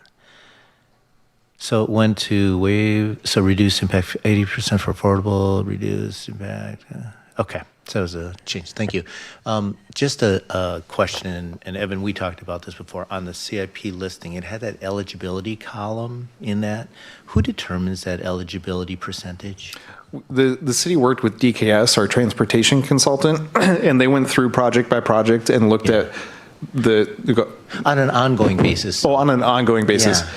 Well, the way impact fees are calculated, it's calculated kind of at a one time. So when we generated the next project list, that's good. On an ongoing basis, DKS, our transportation consultant, would make an assessment of the projects that get added to the list and how. You would enlist their help again. Yep. That's correct. And for parks, it would be the parks staff would assist with that as well. Okay, very good. Thank you, guys. Yeah. Councilmember Stewart. Yeah, a couple of questions. So just to clarify, so we have to change our impact fees to be based on square footage, not housing type, correct? Based on the state law? It has to be scaled to unit size. The two most common are square footage and bedrooms. However, we think, and most cities agree with us in the meetings I've been in, that bedrooms are impossible to administer. Okay, so can you just really quickly summarize then, what are the per square foot fees? And I think there's a min and a max, and what does that look like for, sort of the average, because isn't there like a max, it only goes up to 3,500 square foot. So if I build a 10,000 square foot house, I'm going to pay the same as somebody who builds a 3,500 square foot house. So what are so if we have 2,000 square foot apartments, what would that kind of look like versus a 3,500 square foot? Because the information that was brought up, like the data proves that there are fewer trips from at least car trips, which are the most expensive capacity to build for in multifamily versus single family. So I just want to make sure that there's enough differentiation, right, in the. So we're not complex enough as a community to have a full bracketed range of impact fees. And that's but we could? We could. However, that'd be quite a bit more work to develop and also to administer, which adds overhead as the city operates in time. One of the challenges, and you can see that is accounted for in the blended impact fee. And so in the case of a 2,000 square foot apartment, it would be simply multiplied out by $3.13 for parks, $7.44 for transportation, and then when you went up to say a 3,500 square foot penthouse apartment, you would end up with multiplying that fee out, and that would be the max fee, which is $10,947 or $26,043. So it really is scaled, and the intent was that, as we understand it from the legislature, was not that we create various bracketed groups of fees, would rather you have a fee that is applicable to residential across the board so that you can apply it to unit sizes and whether or not it's, as we get into the world of middle housing and we start to see the fine lines between multifamily and single family be blurred, we start to end up with units like stacked flats, which are middle housing types, but they're also apartments. So where do you draw that line? That's where that gets challenging. Okay, so just quick back of the envelope math, a 2,000 square foot unit would be about $15,000 and a 3,500 square foot unit would be about $26,000 just for the transportation element, roughly. If that's how the math works, sure. Yeah, I just did. I used the calculator, not my head. For the additions, so you guys made a recommendation on the ADUs because we can't really exempt that. For the additions, do you still recommend that we exempt all additions from impact fees? That feels dangerous to me, but. The commission did recommend to exempt additions. Legal did not flag that as an issue. Legal flagged ADUs as an issue, Sure, which is why I it's brought not it a to you. legal issue, but like, if I make my house 3 times bigger than it is, like, and I don't have to pay any impact fees, that seems like a mess. Part of it is maybe we're following on a little bit of some of the other discussions we've had around the affordable housing fee and waiving that from additions, that it made sense to waive impact fees. But we don't waive it from all additions. We're hopefully going to have some limits on that I can't just do whatever I want. Because then we're not going to preserve the affordable housing stock that we have today, which is part of the goals. You have to look back to the code and see what it says specifically about how we handle home additions. I can't recall offhand what is included in the draft chapter. Okay. It just says additions. Thank you. I think that's my question round is over. Thank you very much. Councilmember Lamb. So do the other cities or neighboring cities, do they use the blended rate as well? I think we're kind of leading the charge in adopting the scaling impact fees. So we're out in front. Other cities are playing catch up, but I assume they will be doing a blended methodology as well. Okay. We've heard from FCS, our consultant, FCS, right? It's a DKS, FCS. I get the acronyms wrong sometimes. That they're doing work for several other cities, and that the blended fee is the approach that most cities are taking. I don't know what others would be used. The challenge is that you have to come up with a legally defensible formula that represents your housing stock and your dominant form of development, and trying to do that with forecasting that you're going to have more of one unit type than another, when in reality on the ground today you have more than one of the other, is really difficult. So it's also, you could choose as a city to lower impact fees across the board. What you can't choose is to lower them for single family or lower them for multifamily, but not single family. It has to proportionally align using the formula, if that makes sense. You can't pick one form over another, or you end up having to pay the difference in a fund transfer because you're granting a reduction that still has to be accounted for. Okay, that makes sense. I don't know about exempting the additions, because what if somebody's adding bedrooms? I mean, if they're adding bedrooms, they're adding people, and to me that just makes sense that we wouldn't be exempting additions. Like, they would have to pay more.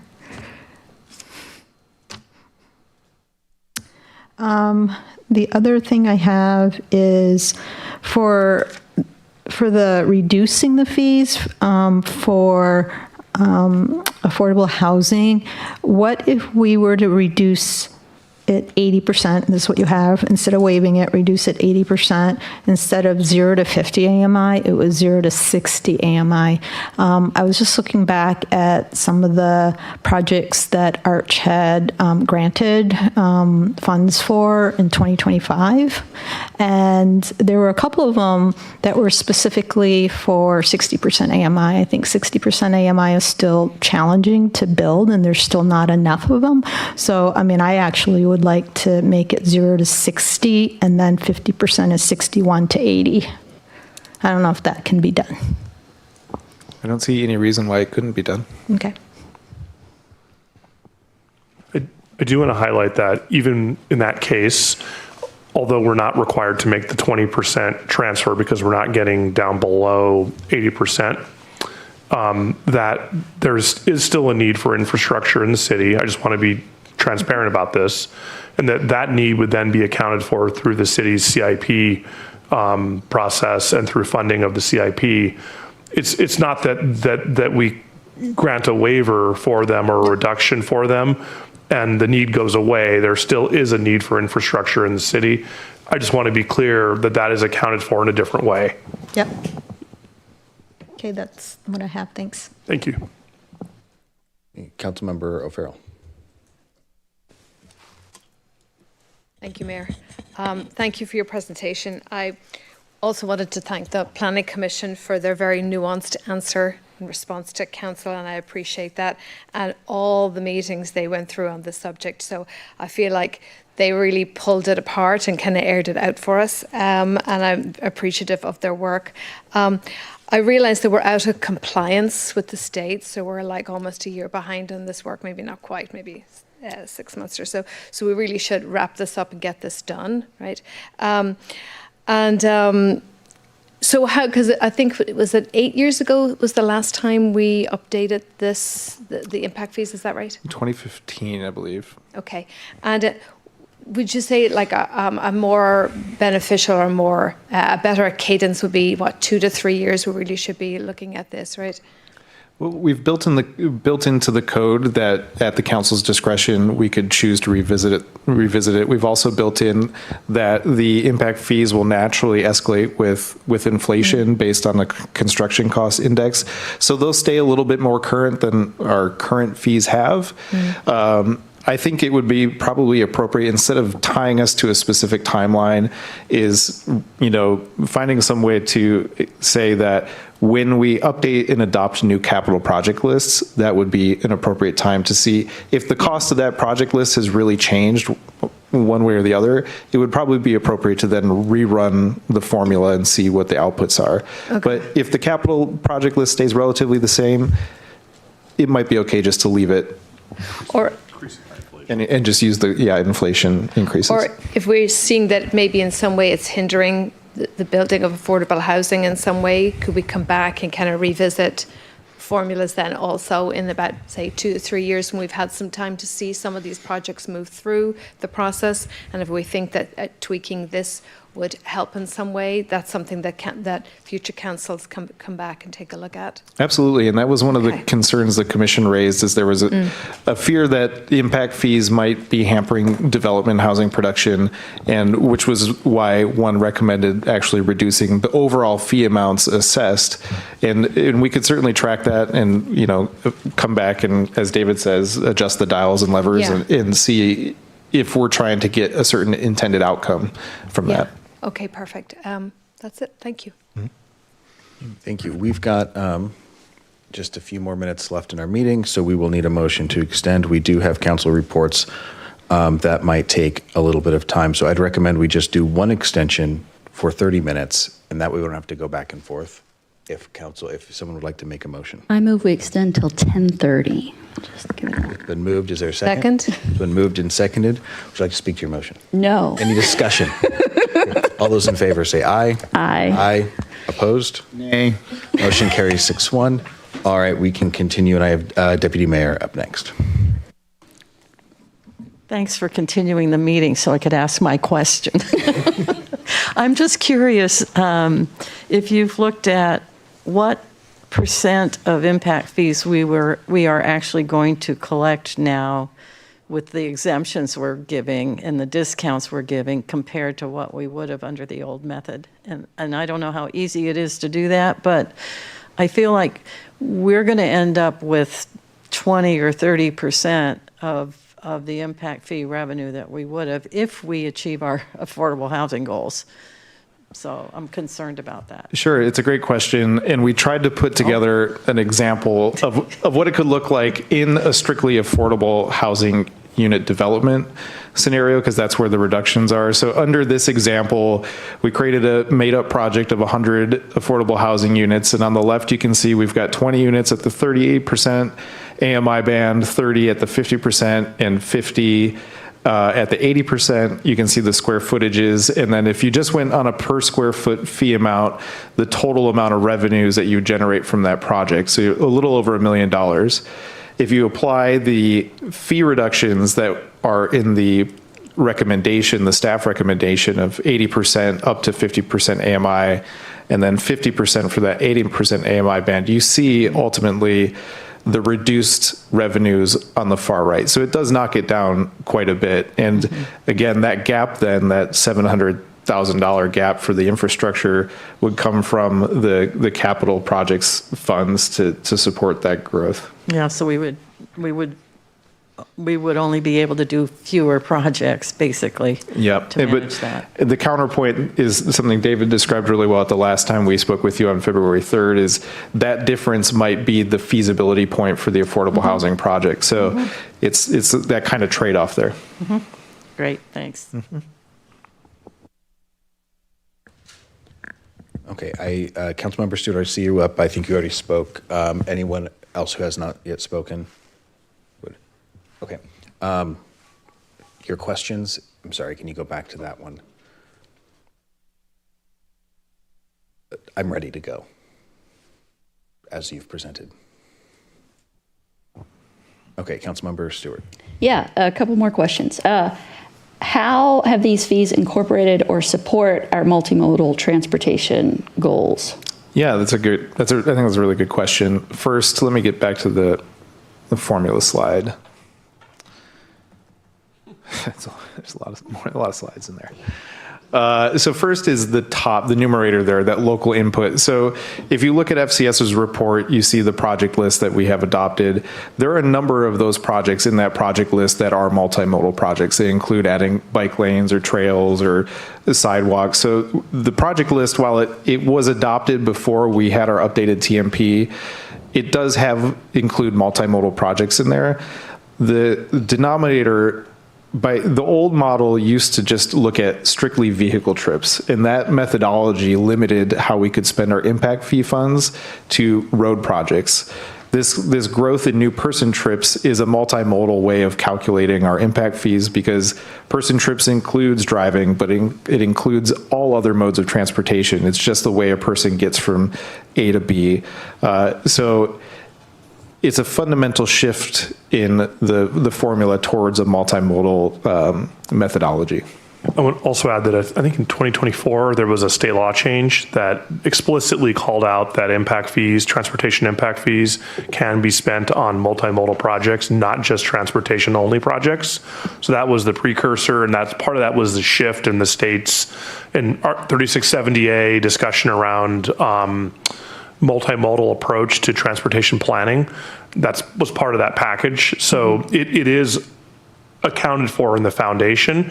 We are, to the credit of commissioners that said they didn't like the list, we are in the process of updating our list in response to our TMP. So it just takes time for these things to work their way through the system. And when that new project list comes out the other end, there will probably be even more multimodal components built into those projects in response to the TMP, as well as likely some smaller projects that could be more easily funded. That was another thing we heard from the commission. Some of the commission members was that we've got all these big projects. We can't always fund those with impact fees.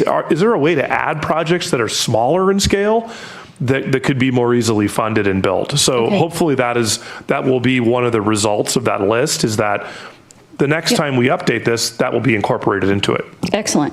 Sorry, I don't mean to rush you, but I only have 4.5 minutes, and that includes your time too. So, so my next question is there a way to scale? Because one of the things that I'm concerned about, as you pointed out, 87% of our housing stock is single-family homes. We really need more housing diversity, not just because the needs of the community want it and need it, but also multifamily tends to be more affordable, just a fact. Our multifamily fee used to be $6,360, and now it's going to be, even for a modest size apartment, is going to be over $10,000, right? So part of, is there another way that we could scale that based on housing type in addition to size? Because I am very concerned that We are doubling or more than doubling, right? Again, a 2,000 square foot apartment, it's going to pay more than twice as much as what it would have paid previously.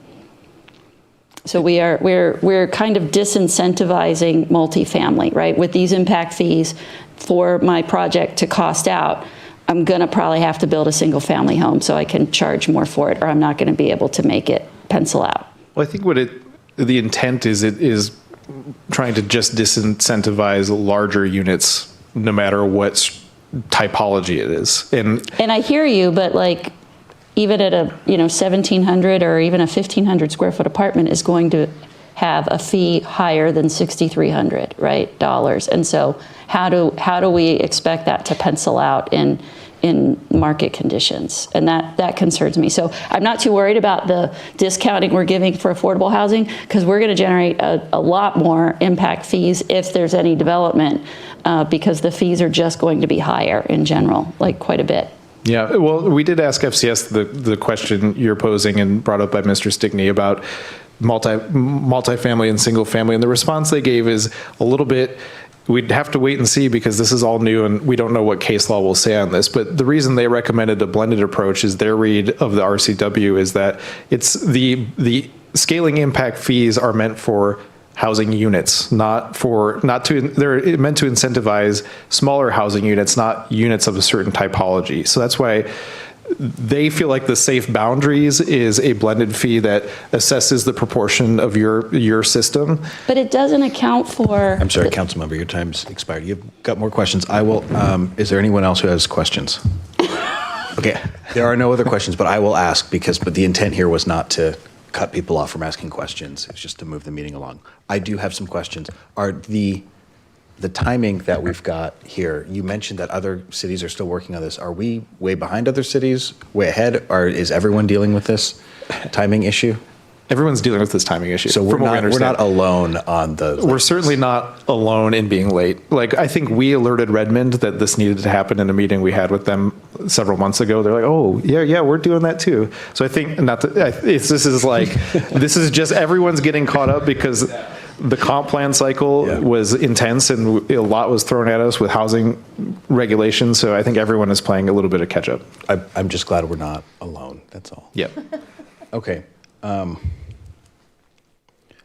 like I had one more, but I don't. Councilmember Stewart. Yes. So the one thing that I feel like this really doesn't take into consideration is the infrastructure costs for single family homes versus multifamily. So we know that multifamily dwellings require less infrastructure, right? They require less. And if we just take transportation, I'm not even looking at parks, because parks, one could argue it really is a per person kind of thing. But with multifamily, transit can work, whereas in our 750 plus cul-de-sacs, not so much. So we know that more roadway, Mary Wichter has done a great job of presenting a lot of data on how many more lane miles have to be laid for single family homes versus multifamily. So this doesn't account for that at all. Correct?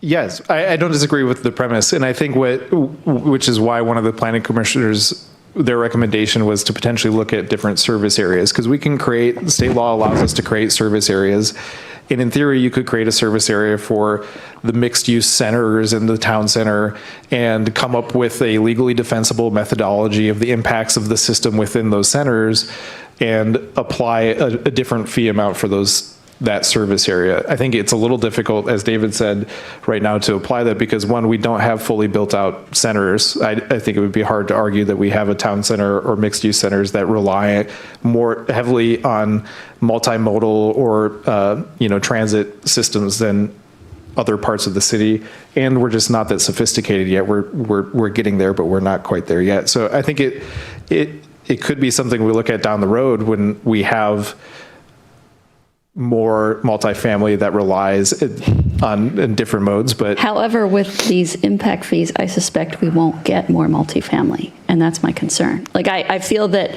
my concern is that based on how the differential between multifamily units and single-family units will be a much smaller differential, that we will encourage our percentage to stay or go up of single-family homes, which is Right. really horrible for the environment and sustainability, as well as infrastructure costs, not just for the capital costs, but the ongoing maintenance costs of single-family homes versus multifamily homes is, again, nearly exponential. It's definitely a large multiple for sure.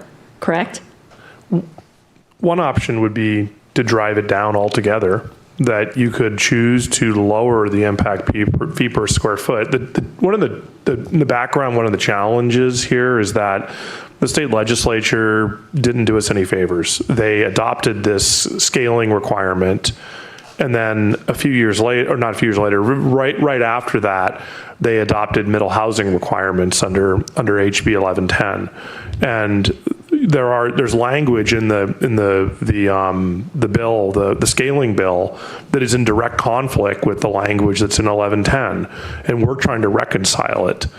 What the intent was here is that they blurred the boundaries between what is a single family and a multifamily unit, and instead we're just simply charging a fee based on the square footage, based on what we anticipate to be the occupancy of those units. And that then should be a basic scaled methodology that's easy to implement and easy to calculate. But then they brought in middle housing, and middle housing blurred even more the differences between single family and multifamily. And now you might have a triplex. Well, is that single family or multifamily? Is that an apartment, or is that a condo, or is it a for sale unit? It gets really complicated now. Yeah. So we also want to think about how we implement this. And if we're now trying to put units in different categories again, when the intent of the bill was to blur the lines between the units, and I'm probably over my time. No, it's my time, but that's okay.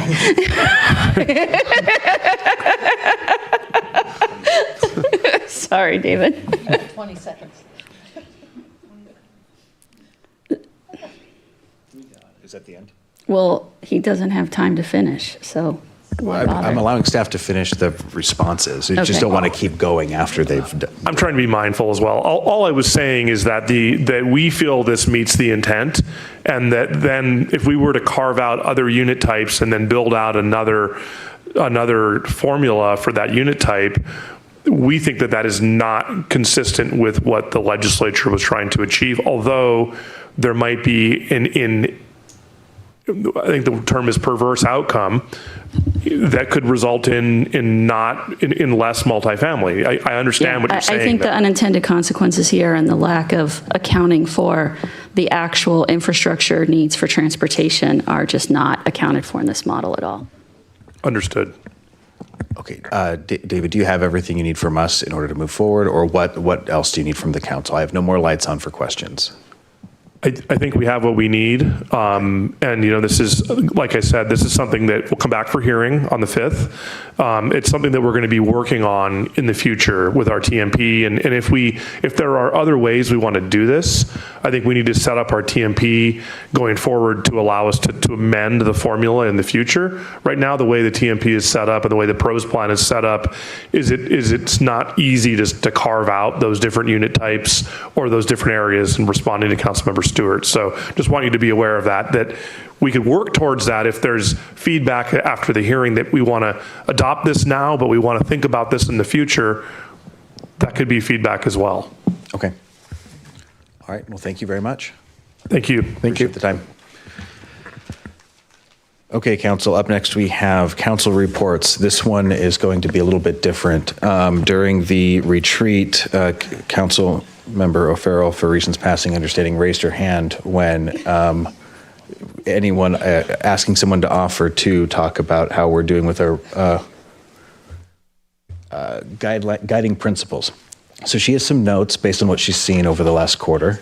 Those that are yellow sheets. So she is going to give the council some feedback, and my request is that we all take it, listen to it, and if we have questions about it, we can schedule time to have coffee with Councilmember O'Farrell to get more details, but not to have a back and forth on the dais. Does that reflect your wishes, Councilmember O'Farrell? Yes, but you're paying for coffee, though. It's no free coffee out of this, I'll tell you that. We will let her go first, and then we'll come down the row for typical council reports. Perfect. So everybody has their yellow.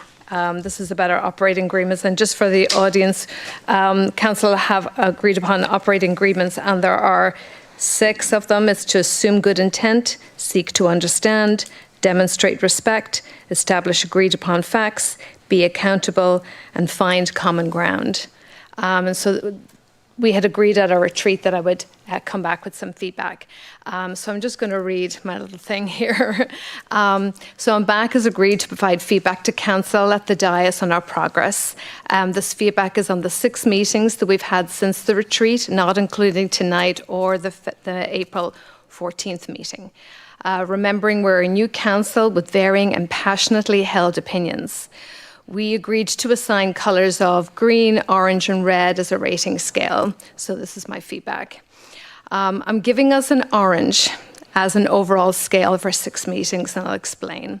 We have had moments of green. We've had good discussions around council procedures. We'd have jokes with each other even.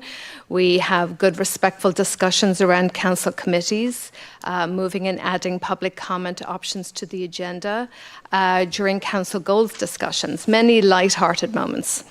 Orange, most of these issues, in my opinion, speak to our first agreement, which is to assume good intent. So let me just give some examples. So first, when we feel, and this is my observation, and I went back through all these meetings and I rewatched them.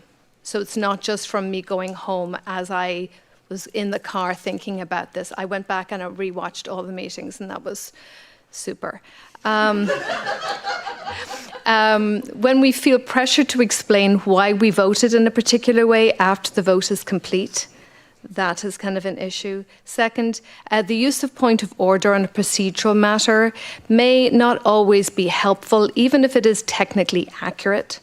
And third, unclear the amount of time given for debate on an agenda item came up once or twice in calling for the question. So I encourage us all to periodically look back at our own meetings and listen to ourselves and the impact we are having both positively and negatively on the atmosphere of the meeting.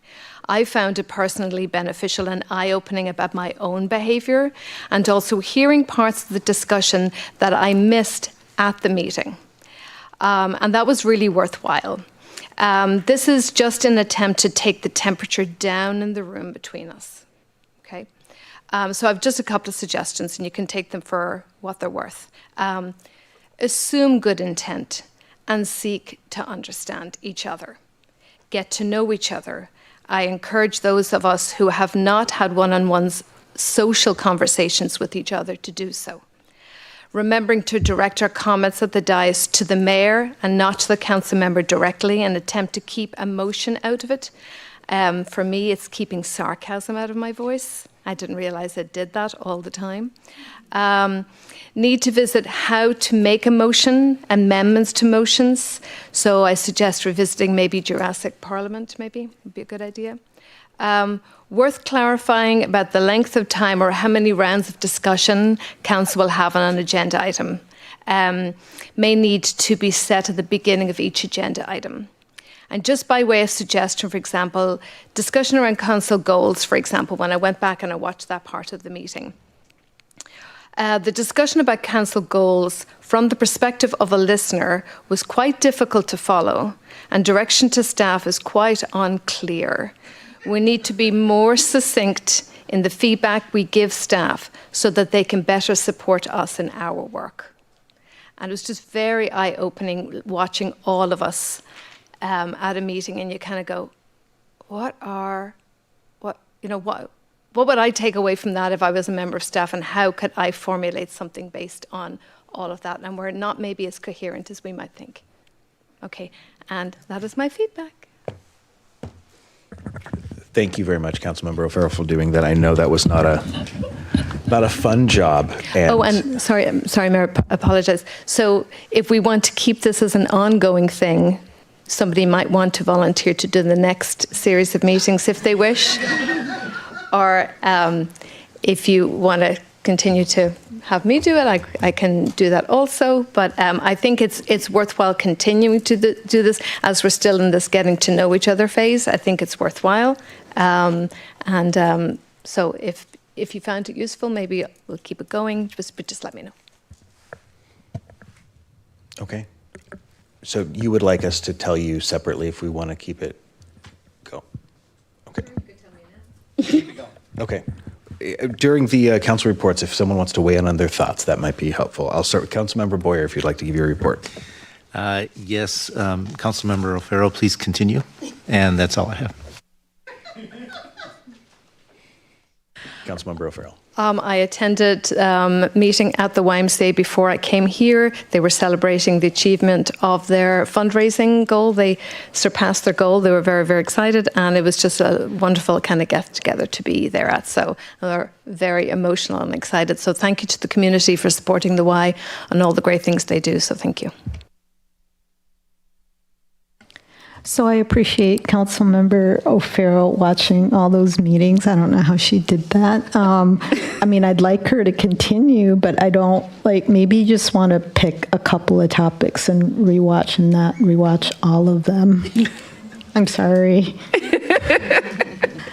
So tomorrow I'm attending an event at the Puget Sound Regional Council. It's like an opening for what they're calling the Housing Futures Center. It is a partnership between University of Washington and PSRC, Puget Sound Regional Council, and it's a center focused on research, teaching, to address regional housing issues. And then on Thursday, I have a PSRC executive board meeting, and we will be talking about adopting the supplemental biennial budget and adopting the regional transportation plan. Councilmember Stewart. Yes, thank you, Councilmember O'Farrell, and I feel like we owe you more than a cup of coffee. Maybe something slightly stronger, your choice. I do think we should keep it going. If Councilmember O'Farrell is willing to, I am completely supportive of that, but I do think we owe her more than coffee. I did have last week the GMPB meeting, which is the Growth Management Policy Board meeting. One of the big takeaways there is looking at different kinds of centers and how we apply across the region, what qualifies as a center and how we review them and make sure that they're still compliant. How do we make allowances for people who are still like meeting the goals and not taking things away. So there's a lot of discussion around that, and we'll be doing a lot more of that going forward. And we continue to approve comp plans from various cities. We're not quite done with that yet. I think that's all I had. Thank you. Thank you, Councilmember O'Farrell. I was going to nominate Councilmember Boyer, but I promised to stop volunteering him for things. Councilmember O'Farrell, if you are willing to do it, that would be great. I think you're a calming voice up here and did a very good job with your delivery. So if you're willing to continue, that would be awesome. So, and I've got nothing else to report. Deputy Mayor. I agree. I think Councilmember O'Farrell did a fine job and should continue, and I'm happy to treat you to something. Kokanee Work Group tomorrow, and the ribbon cutting for Evans Creek, the new loop path. So I'll be at that because Mayor Amato will be out of town. And then I signed up for the tour from the Port of Seattle of SeaTac, because I'm curious about the back end of that place, having been through it a few times. So that's my week, and I'll report afterward. Yeah, thank you. So I agree with Councilmember Stewart. I think Michael Boyer should have taken the second round. So, but Roisin, thank you very much, Councilmember O'Farrell. Please continue. Do have a fundraiser tomorrow, and also there's Administrators Professional Day is tomorrow too. So I just want to thank Rachel and Scott for taking the lead in the city and all the work that they've been doing over the years. And so I just want you to know that tomorrow I will be thinking about you on behalf of the whole council and hope that you have a wonderful day. Sorry. Sometimes leadership is tough. And then I'll be late to the ribbon cutting at Evans Preserve. Thank you. Thank you, Mayor. I concur that Councilmember Boyer. No, I'm just kidding. A couple of quick notes. Just want to remind that this Saturday is our Earth Day event. We forgot to mention that. At Beaver Lake Lodge. It is from 11 to 2 p.m., and we invite everyone to come out and join us. Also, a quick reminder, same as last week, just a reminder that the website will be down for scheduled maintenance Saturday afternoon, post Earth Day event, to make sure that folks can find what they need ahead of that event. And then just to chime on to what Julie from the Chamber mentioned, the market is opening out here on the plaza on May 6th. It's going to be a great season, and the city is a proud supporter, major supporter of the market. And so with that, I would just want to encourage everyone to come out and join us for the market season. So thank you, Mayor. Back to you. All right, thank you very much. And with that, I'll entertain a motion to adjourn. Second. It's been moved and seconded. Would you like to speak to your? All right, all those in favor say aye.